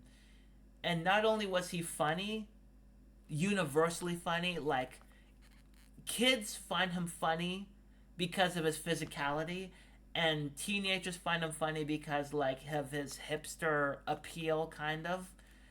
And he doesn't try too hard to actually reach out to like teenagers like Jimmy Fallon does, and adults like him because he's actually smarter than he lets on.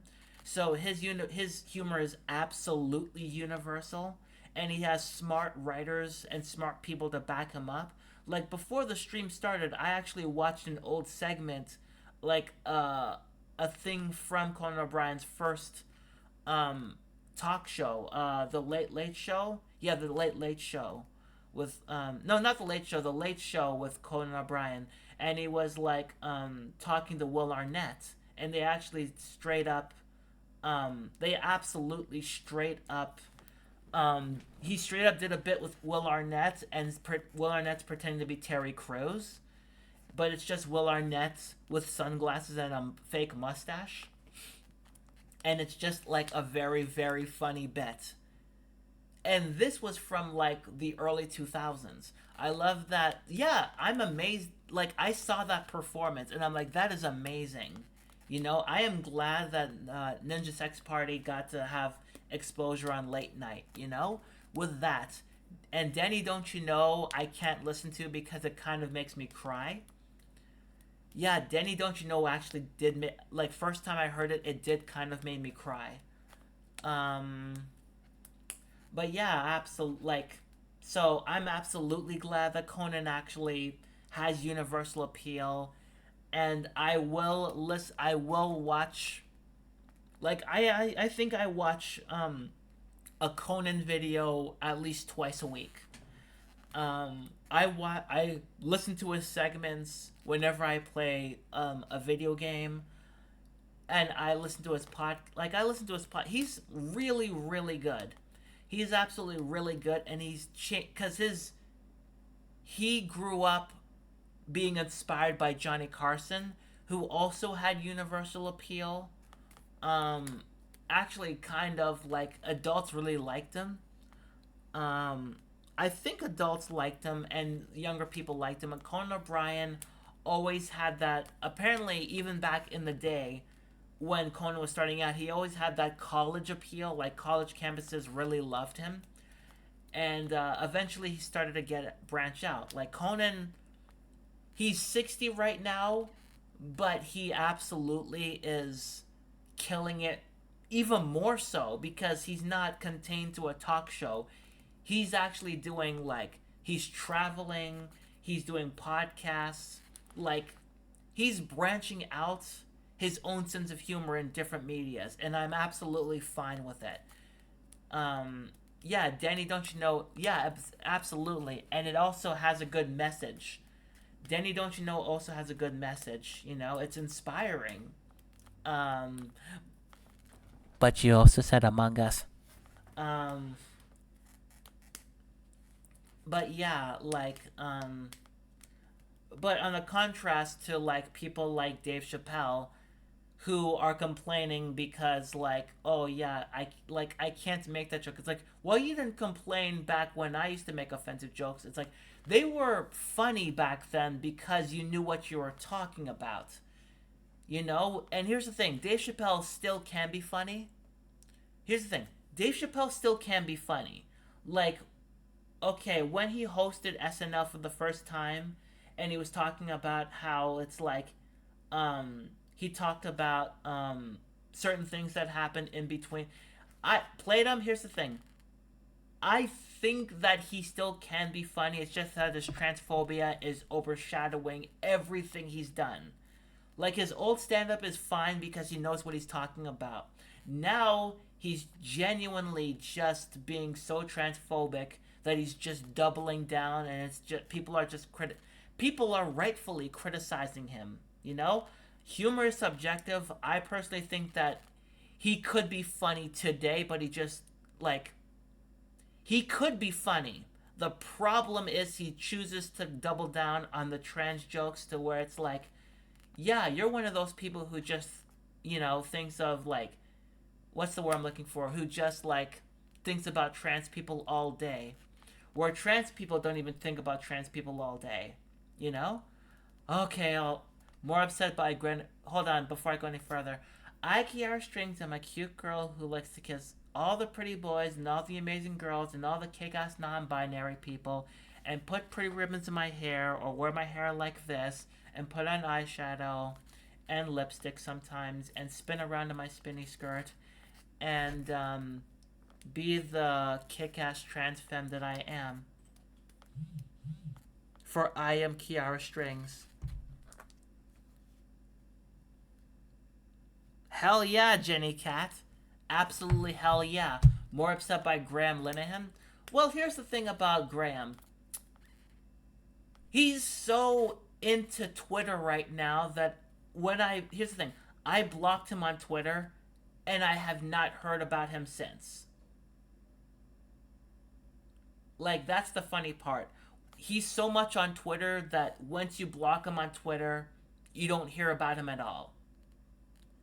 Like, the last time I heard about him was like a YouTuber who is non-binary. Their name is Kaylin Conrad. They did a video about the downfall of Graham Linehan. And the downfall of his career because he is habitually on Twitter. Like, he keeps talking about trans people on Twitter. And that's all he like. And I've mentioned this before, but he was actually doing an interview with two other people online, and his daughter actually came in. From what I understand, he actually it came in and gave him a birthday present, and he's like, "Okay, thank you." And it's like, "Oh, now his child actually like came in and gave him something for his birthday," and he's like, "Oh, look at that, my child." The one time I'm doing an interview, my child comes in there. It's like, no, no, no, no. Like I said before, here's what you do. You pause the interview. You take a couple of minutes. You hug your son, and tell your son or daughter or your kid, tell your kid that you will be down there in a few minutes, and celebrate the rest of the birthday with his family. But no, he didn't do that. Just like pushed him out, and that's why his family doesn't want to talk to him anymore. All I think about is when there will be THC in my system again. THC? Oh God, I kind of forgot what that is. THC. Oh, I mean, same. I mean, I still have some right here. Yeah, I still have some pre-rolls. I have like 4 pre-rolls left, and half of another one in this can here. He made funny stuff, but literally the funniest thing is how he ruined himself. Yeah, he has no career outside of being a transphobic prick. So him and Lawrence Fox would do absolutely well together. They should totally make out. Yes, it's a tall glass of water. Um, I don't know why I thought THC was poison, but um, I do have, I do have a tall glass of water, which is something I have not said in a long while. A tall glass of water. Somebody's here. Yes, but I love. Here's the thing. I like saying tall glass of water. Yeah, I like saying tall glass of water. So checkmate, liberal.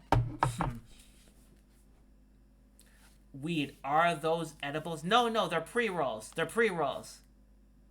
They're actually pre rolls. Fun fact. A block away there is a weed store, and I can get any weed I want. I mean, water I want. Damn it! That was a massive delay.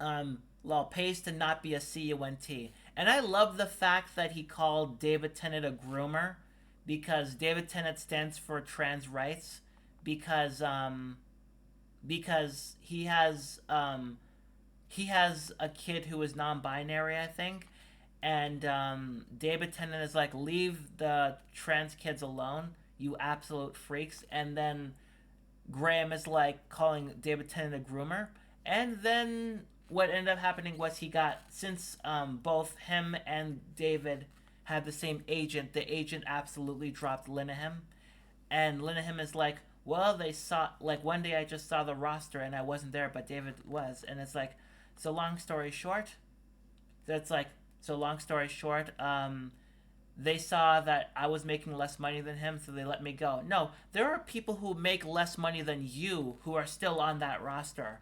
So it's you. It's pretty much, that's a you issue. I will be less than 5 hours from the U.S. Canada border in a few weeks. Congratulations. Okay, so you're moving. Congrats. My HRT GP has a trans daughter. That's amazing. That absolutely is amazing, Playdom. Congrats. That's awesome. You know? No, just traveling. Oh, I see. My boyfriend, here's the thing. My boyfriend wants me to travel. Um, he wants me to travel to Manchester with him, like the UK. And I'm like, I don't feel, I can't, like, I don't want to go to the UK. Just like I don't want to go to Florida. Because I've heard, because the UK, from what I was told by other trans people in the UK, is Turf Island, and I don't want to go there. I keep telling my boyfriend over and over, I'm not going to go to the UK. Please don't make me. I'm not going to. And then again, I've never been into traveling. I haven't been traveling since I went to New York with my mom for a family wedding in that disgusting motel that was clearly, according to my sister, clearly the high praise reviews was by the people who work there. They literally changed GPS and got injections without even asking. Oh, okay. Oh, okay. Um, that's Australian kind of trans friendly. I figured. Um, okay, that's fair. Um, yeah, I wouldn't go to England regardless. Honestly, me neither. And I know people from the UK who are absolutely incredible. You know, um, I know people from the UK who are absolutely incredible, but I genuinely cannot. I just don't like how the people there sound. You mean turfs? Turfs who have nothing better to do? I mean, forget about like other issues in the UK, but it's like the accent is like nails in a in a chalkboard. Jenny, I there are people from the UK actually here, so I wouldn't go. Please don't go that far, Jenny Cat. Please, please. like there are people here from the UK. Amazingly enough, people from the UK actually watch my streams. Like, you can make fun of the UK all you want because, oh, I'm talking about France. Oh, okay. Because I'm like, there are people from the UK. Some of them are okay. It's just that the climate there is just awful.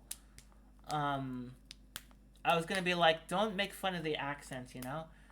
France is another thing, but my boyfriend wants to go to Quebec, and I'm like, tomorrow, tomorrow.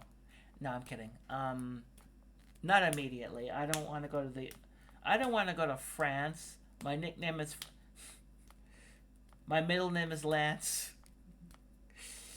My mom's from France. Just give me a chance. I screwed up that Scary Movie 3 rap thing. Mainly, yeah, the transphobia thing. That's why I don't want to go to the UK, because the transphobia thing.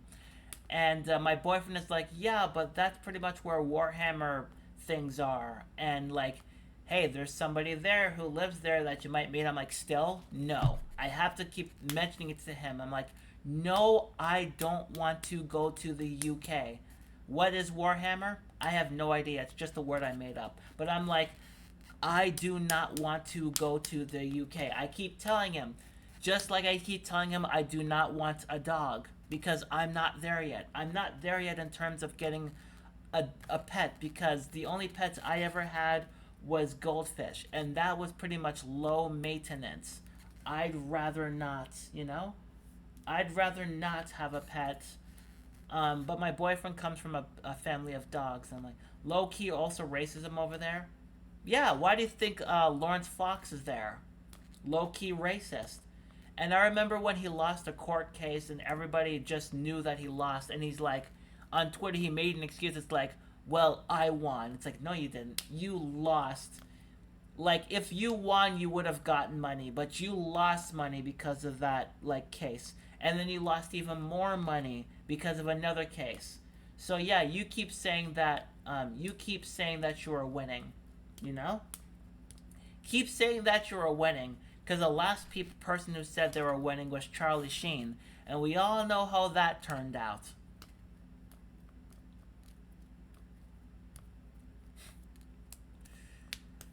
My God.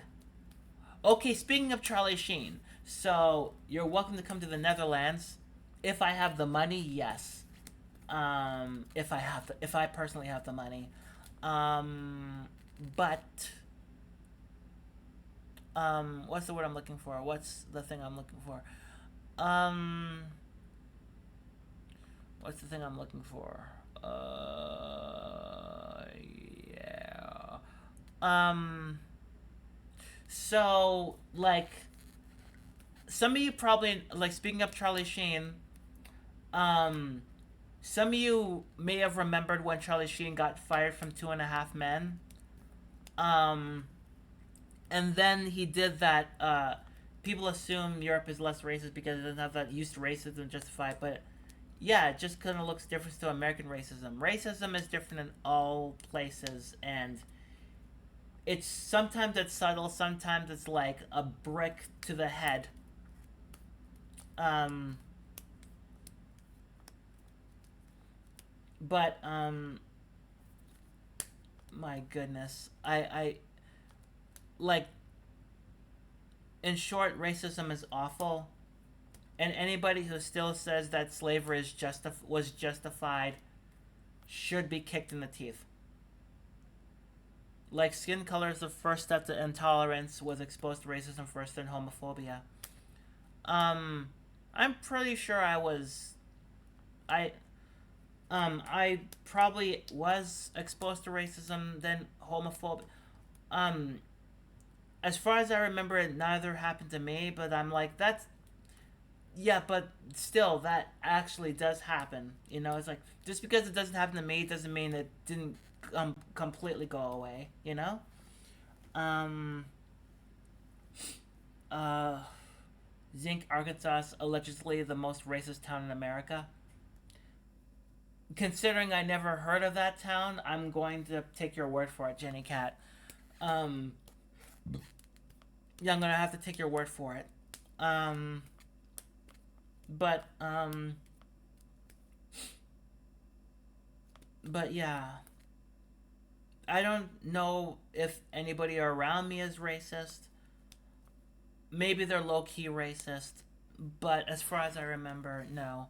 But I know my family has had racist, like, I absolutely know that people in my family have been exposed to racism, like, face to face.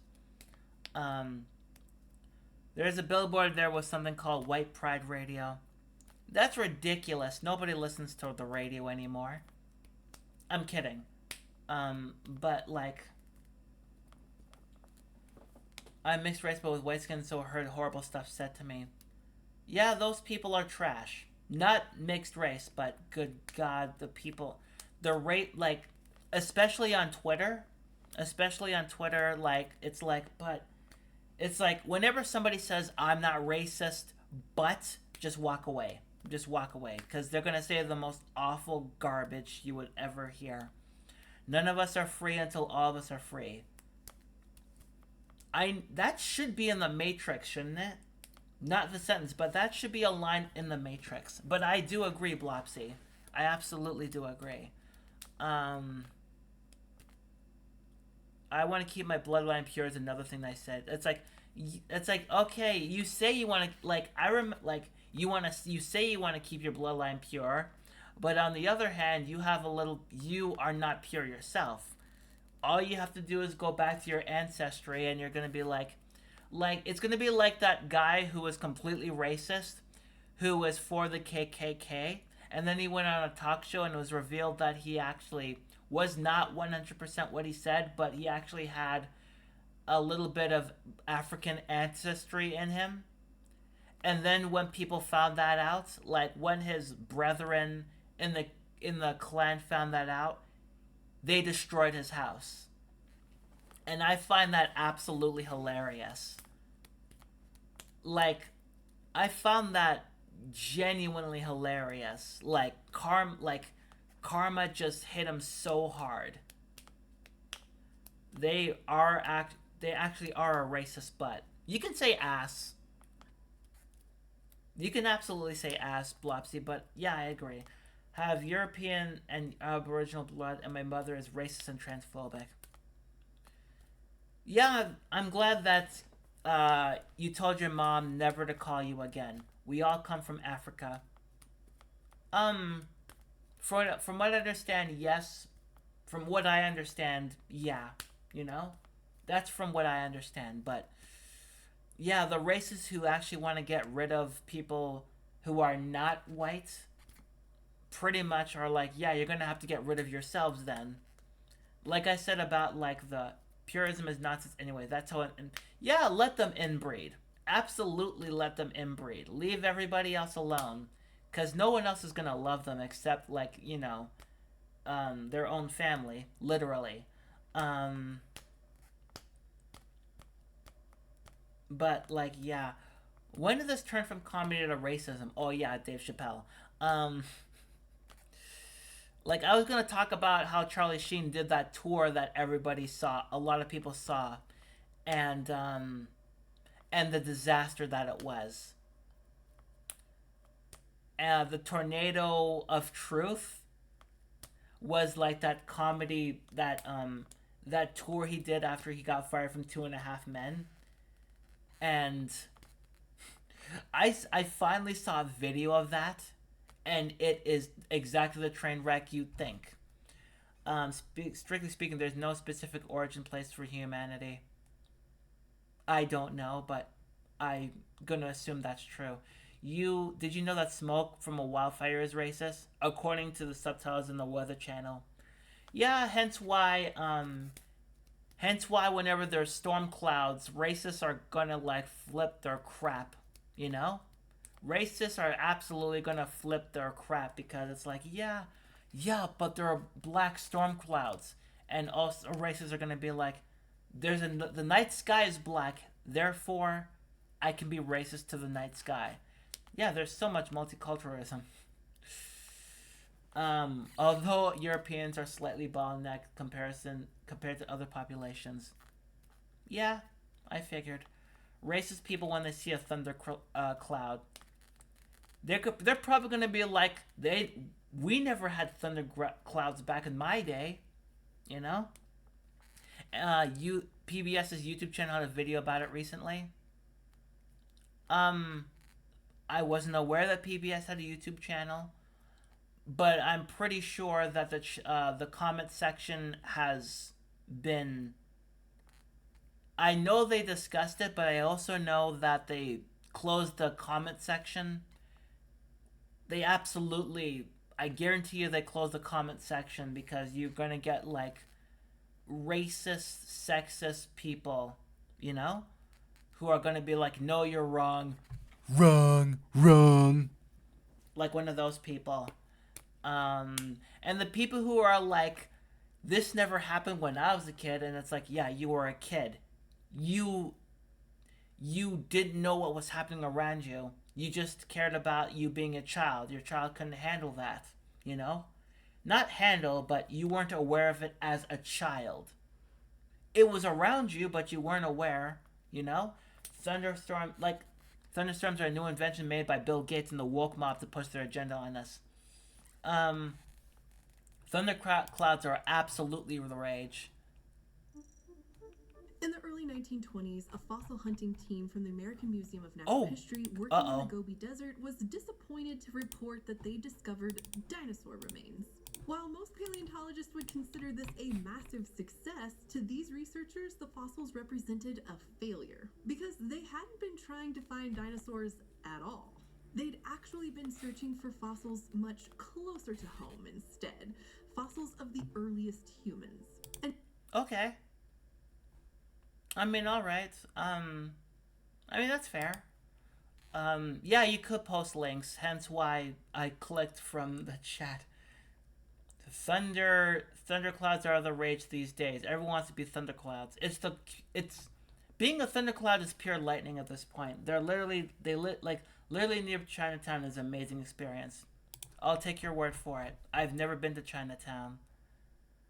Um, yeah, I've never been to Chinatown. Still haven't. Still semi happy. Not happy, but um, I'm genuinely surprised about the fact that PBS actually kept their. And this is from 6 days ago. That's amazing. 6 days ago, and they kept their comment section open, and it actually is a positive comment section. Eka, how are you? Hopefully you're doing okay. Let me give you a shout out. If you're not following Eka, go follow her. She is absolutely the cat's pajamas. She's absolutely the cat's pajamas. So give her a follow. Last time she streams Fallout 4, as far as I remember. So please give her a follow. Anytime, Eka. I hope your last couple of days have been fine. I haven't heard from you in a while. But I hope you're doing okay. Or as okay as you possibly could be. But yeah, like, humanity changes, you know? Everything has to change. Like, the people who are racist are the ones who are the ones who just get left behind. Just like Graham Linehan. No, he's transphobic.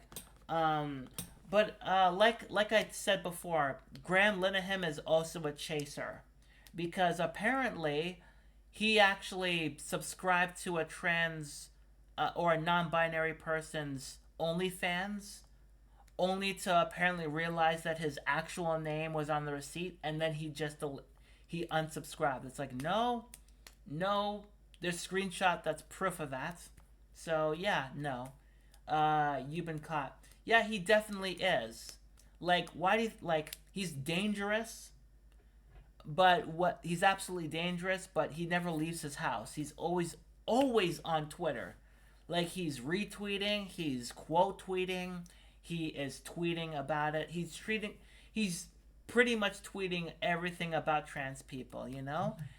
And that pretty much makes, he pretty much, like, Twitter right now, like Twitter was not in the best shape, but it was a dumpster fire.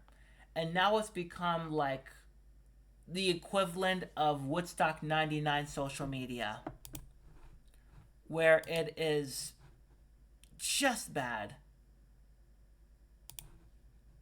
It's it's just a disaster. Like, not used to black experience, but got it in my blood. I myself am black, and I got it in my blood.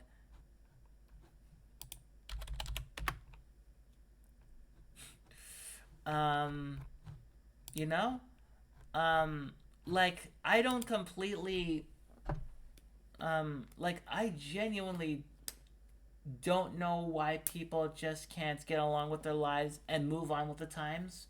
You know, I I've always been about a couple of decades behind on what's popular. Like, I listen to things that aren't popular. Like, nobody knows what this is. Does anybody know what this album is? Guarantee you nobody in the chat knows. Like, absolutely nobody in this chat knows what this album is. Cuz it's not popular. Jenny Cat, you are quite a smartass. I meant like the people, like the album title, the people who made it, and don't say a company who makes CDs. Like, I'm usually behind on certain things that are popular. I've been that way since I was a kid. I was listening to, when I was like in the third grade, I was listening to music from the 50s and 60s while everybody else was listening to current music. So I I've always been a step behind in terms of what was popular. It is not a cassette. It's not because I don't know anywhere that sells cassettes outside of that Sunrise Records back at my old hometown. Um, like, yeah, there's all of that. You know, there's absolutely all of that. However, I know how to actually be, but at the same time, I am woke. I am so called woke. Or, as Captain Hulk says, awake. I am awake. Um, like, I am aware of trans rights. I am aware of injustices. Um, I am absolutely aware, and I try to keep the word out as best I can. That's because I know sometimes the current climate, even though I stopped looking at political content on YouTube to the point to where I just click not interested, and it's a fresh off of my mind. However, what I know what to expect. Like the whole Trump and Biden thing, I used to like be terrified of, and then I just like, you know what, I'm done. And it's like a load off of my mind. You know? I just can't with it. Cuz honestly, like,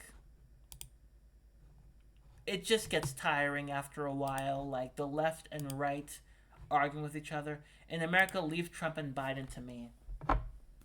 Mm. Treat others how they treat you. Some racists will straight up like go against that and say, "I'll treat you the way my color also is." And I treat everybody with respect as long as they treat me with respect. If they don't treat me with respect, I will treat them or talk to them nicely. It's just that there's going to be a bunch of stealth insults obtaining to them. So it's going to be like very, and some racists can't understand stealth insults, which is one of the best ways you can insult somebody. Sunshine.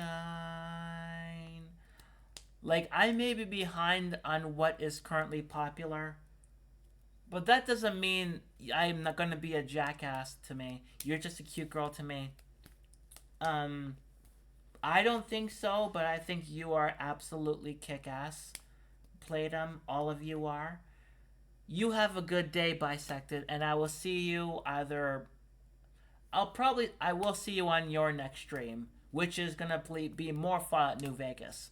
I've never really gotten into playing Fallout New Vegas on my own, but seeing other people stream it is absolutely fascinating in my opinion. You know?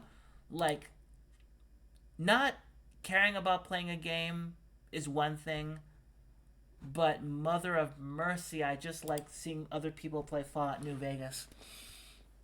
Just like Fallout 76 is another thing due to the fact that what's the one I'm looking for? I see so many people absolutely leveled up, and I'm like, how do you do that? And like, well, I've been playing since the game came out. It's like, but that was 6 years ago. As of now, the game came out in 2017. But I'm glad that Fallout 76 is getting a resurgence. You know, absolutely glad. But yeah, like, yeah, I genuinely think that, like, well, I don't think. I genuinely don't think. My head is full of dumb thoughts. I was talking about transgender brainworms, weren't I? I was talking about trans brainworms because Playdom actually told me about a trans YouTuber whose name is Kerbizia, and it was transgender brainworms, and I'm like, oh my god, you know, like I was called out so hard, you know, right down to the dysphoria hoodie, which I'm wearing right now because I'm dysphoric as hell. You know, I'm absolutely dysphoric as hell, and it's like, it sucks. My boyfriend's lucky. I don't know what I did to deserve him, to be perfectly honest. I don't know what I did. I'm the lucky one. You know? He got me to stream again. Here's the thing. He got me to stream again. He got me to go into therapy. You know? I have no idea what he sees in me. I know what I see in him. He's handsome. He's amazing. He's one of the nicest people I've ever known. He's absolutely creative. He's absolutely creative in terms of jokes and in terms of Warhammer painting. And like, my god, I genuinely don't know I don't know what the hell he sees in me. But again, I know what I see in him. Like, I genuinely don't know. That's why I genuinely wish I came out as trans a little bit earlier. Like, when I met here's the thing. When I met him, I was gender fluid, and I went by my dead name. Like, if I came out as trans at least a year earlier, I would have genuinely, like, you know, if I came out a year earlier. Honestly, you need to embrace your goddess energy. I wish I could. I wish I could. Because if I went to him as a trans woman instead of gender fluid, I would have been Kiara. Like, completely. Like, right now I'm fine, but I would have been like a trans woman a year earlier. So, you know, my dead name wouldn't be like his family is okay with both of us together. Because his mom and his sisters and their boyfriends know about us. You know, they absolutely know about us and they're fine with it. His dad, however, does not know that we're dating or that I'm trans.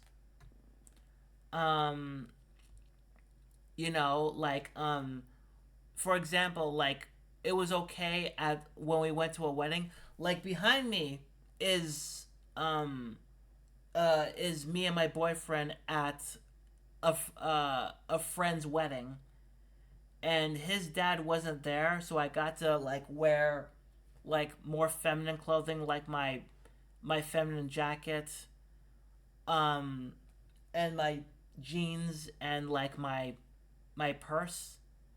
I got to wear that. Um, Part of me should have worn lipstick, but yeah. And I was okay with it. In contrast, there was a get together with my boyfriend's family, and his dad was there. And since he didn't know I was trans, I actually had to hide my chest with my jean jacket. But other than that, we absolutely do get along great because, like, I listen to older music. I absolutely listen to older music. Like, here, I'll show you. Um, this album right here, like this album, my boyfriend's dad absolutely gave to me. Since he found out and I told him about facts about Led Zeppelin. This is Led Zeppelin's second last album, Presence. And he knew I was a Led Zeppelin. I told him about Led Zeppelin things about like Led Zeppelin doesn't like the lead singer doesn't like Stairway to Heaven due to the fact that it sounds like a bloody wedding song, but Jimmy Page absolutely likes it. Mostly due to the fact that the first thing you hear in Stairway to Heaven is Jimmy Page's guitar playing. And I actually did so much, talked about Led Zeppelin a bit much. And so he actually gave me this. He gave me this album, which has Achilles' Last Stand, which is a smash. Achilles' Last Stand is amazing. Um, the album itself is okay. It's not as good as their previous albums, but still, um, like I will always hold this. Achilles' Last Stand is epic. I absolutely like. Honestly, I like it better than I like it better than Stairway to Heaven.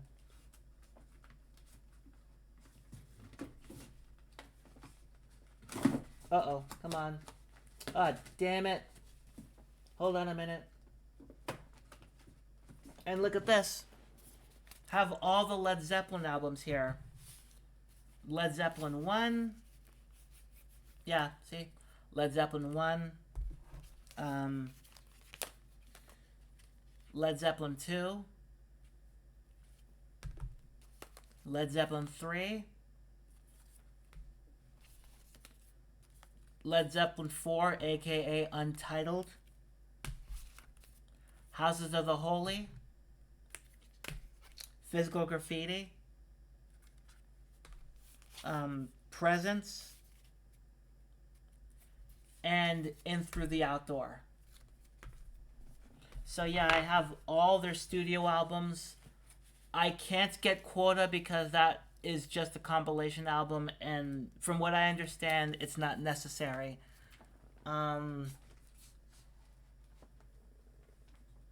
Yeah, but like my personal favorite song probably it probably is Friends from Led Zeppelin 3. That probably is my favorite Led Zeppelin album on its own. Um I mean, then again, Led Zeppelin 3 is my favorite Led Zeppelin album. Um but you would think I would have like a couple of I would have like a lot of Beatles albums, but no. The only Beatles album I have is Revolver, and that's because a YouTuber told me talked about it. Um like he talked about it in one of those one of his videos. What was the video he talked about it in? He talked about it, let me see. Which one did he talk about? Let me see. Let me remember. Hold on.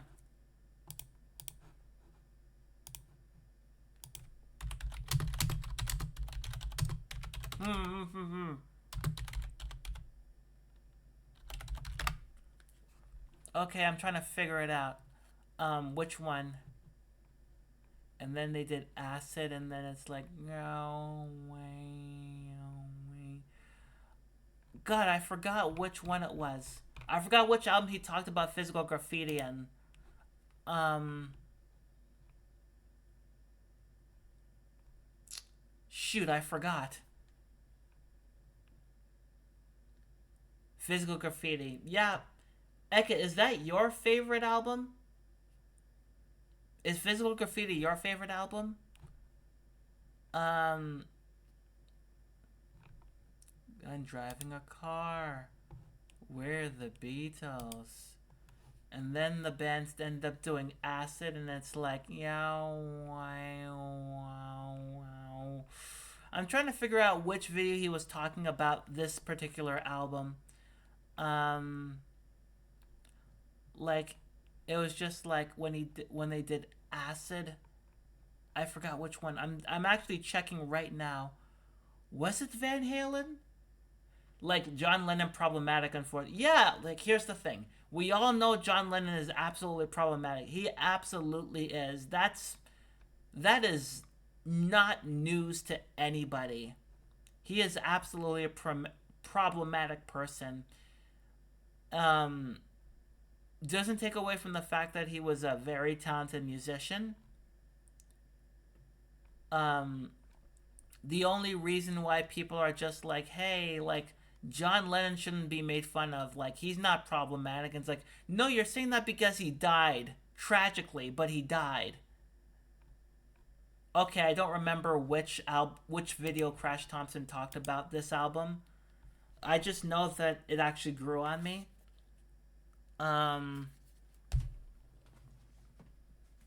But, like, anybody who still thinks, like, here's the thing. John Lennon, yes, is very, very, very, very, very problematic. But that does not take away the contributions he did for music overall. You know, whether it's the Beatles or his own solo material. It's not like Kanye West, who has not died tragically, and people actually had him understand as, like, somebody from a different of a generation. John Lennon is problematic. Everybody knows it, but wants to work with him because his musicianship is kind of top notch. Whereas Kanye West, no. Not many people want. The people who work with him are themselves problematic. Like, there's a reason why people drop him from sponsorship. Like, I remember when Kanye West was absolutely at his... A couple of years ago, he was, like, making so many racist comments that his fan base is just awful. Like, I'm just gonna be honest, his fan base is absolutely awful. Like, they'll make excuses for anything, even if it's problematic. Like, a few years ago when he was just awful, what ended up happening was his subreddit actually changed to the Holocaust spotlight / Taylor Swift apologist. Like, everybody just turned against him on that subreddit because it was like, we'll stand Taylor Swift, and we are actually acknowledging that the Holocaust happened. And then a month or so later, they changed it to the Kanye West subreddit. And it's like, I thought this was, I absolutely thought this was all about Taylor Swift and the Holocaust spotlighting. Why are you going back to Kanye West? Did you happen to forget about all that crap he said? And then they told me to shut up. But, Physical Graffiti is your favorite? Alright. Oh, that's amazing. I like Physical Graffiti enough. I like that album enough. I genuinely can't get... I like the first half of that album. The first part, like, it's... Physical Graffiti is 2 discs. I like the first CD, but the second CD is just full of outtakes from other albums, and I'm like, I'm not interested. I've tried to be, but I'm not interested in... Just give me the first CD and I'm okay. Paul McCartney and Jim Morrison, biggest boy crushes. Also Dave Mustaine. Yeah, very good musicianship. My personal favorite Beatle is George Harrison. Because he wrote Taxman, Alone, Taxman. Jim Morrison, yeah, he's pretty good. I don't listen to The Doors. The only song I know by them is Break On Through the Other Side and Riders on the Storm. The latter was due to the fact that I heard the remix on a video game, and Dave Mustaine. Yeah, I can see it. If I wanted to go for long-haired guitarists, I would go for Jerry Cantrell. Um, that's because Jerry Cantrell, like Dave Mustaine, can play guitar, but unlike Dave, I like his voice. Like, oh God, like honestly, like Jerry Cantrell back in the day is he can get it. He is, Dave like Jerry Cantrell is mwah. Like the things he can do on the guitar, I'm like, you can do that with me. This is before I found my boyfriend, and Jerry Cantrell today is like, oh my God. Like, here's the thing. There's a video out there. There's a small video out there about two girls fawning over John Bon Jovi.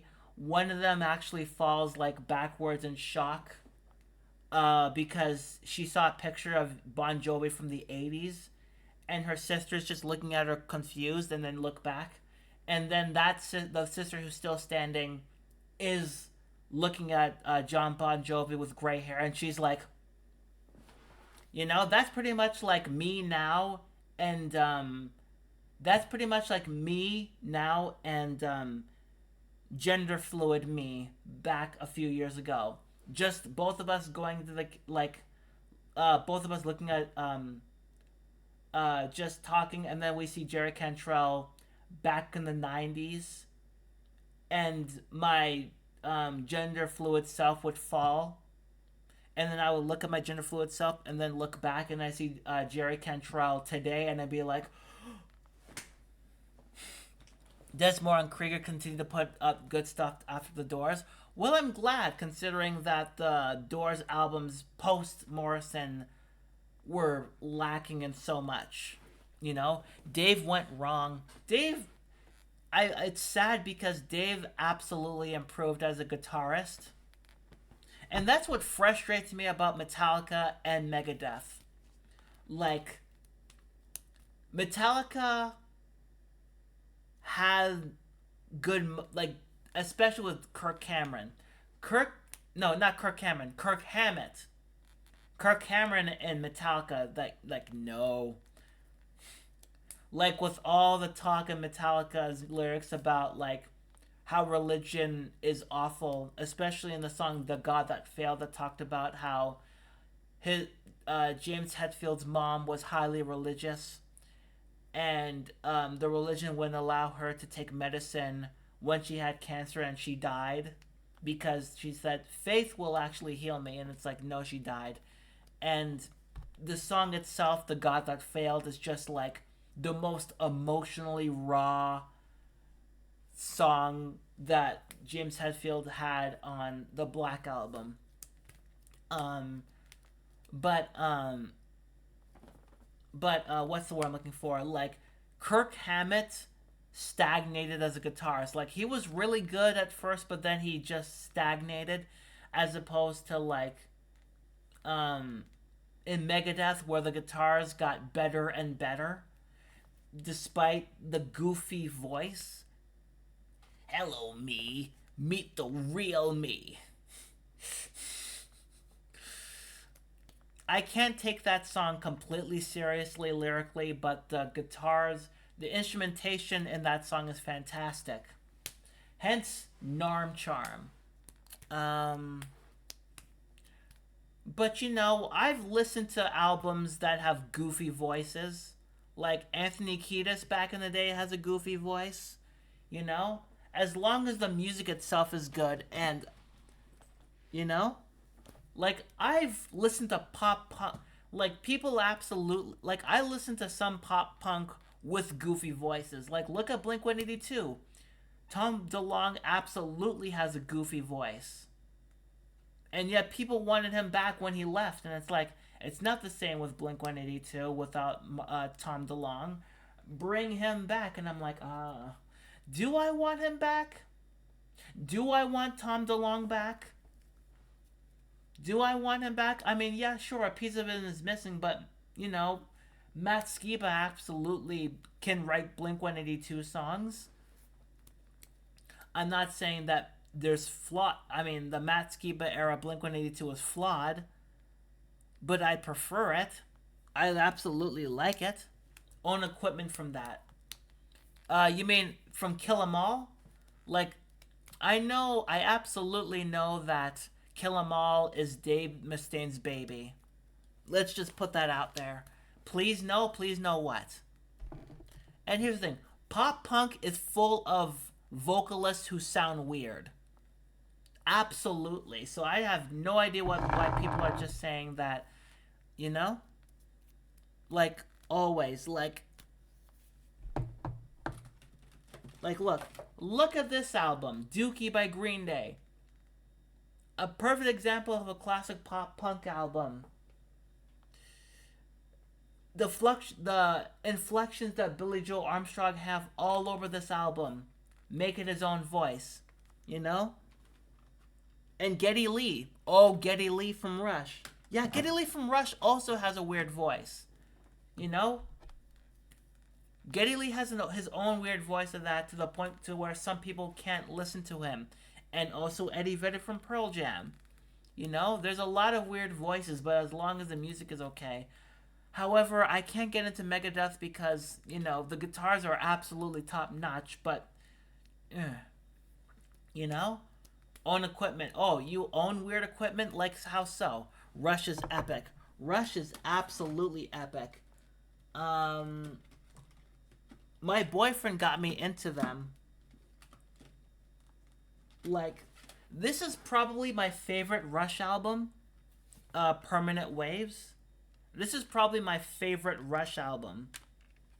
If it wasn't for my boyfriend, I'd still only know 2 Rush songs, Finding My Way and Tom Sawyer.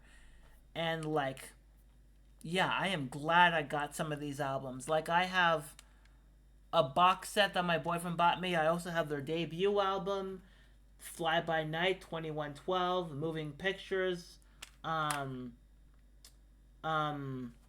Hemispheres, and Permanent Waves. You know, I have, like, a lot. But yeah, holy mother of God, I didn't realize how much I had. I never realized how much, like, albums I absolutely had until I looked into it. You know? I'm running out of room. And another person with a weird voice is Dave from Van Halen. Yeah, you'd think... Yeah, I actually didn't want to listen to Van Halen.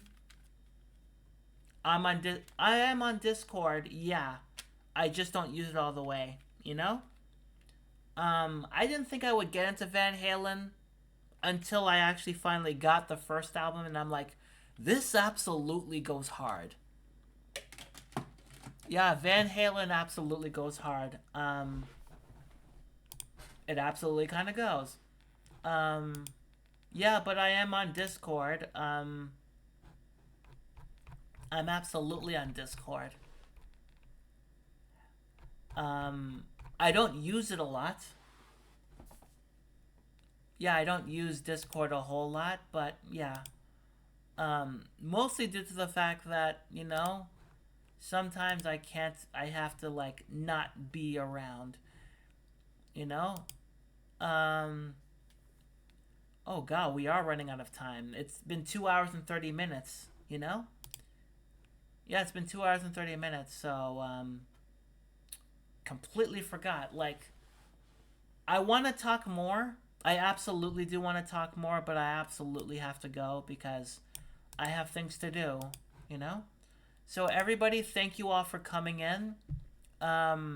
Thank you, DJ Alpha Omega, for the 100 bits. Thank you, UFC Diaper Fox, for the follow.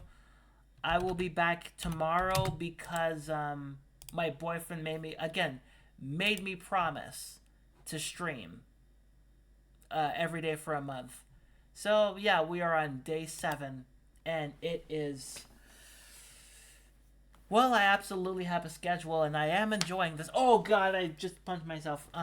But yeah, tomorrow I'll find out what to talk about because I'm playing all this by ear. I have like, I wish I could actually But everybody, thank you all for coming. I'll be back here tomorrow for stuff and things. We're gonna rate somebody completely new. Her name is Anili Knight. So give her a follow. But until tomorrow, I'm Kiara. I'm Kiara Strings. I'm a trans woman, and this is the early stream. Thank you, and have a good one. And a good night to you too, Playdom. Or morning.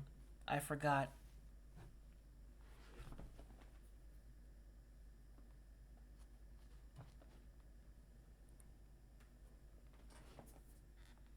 I don't know how to end streams.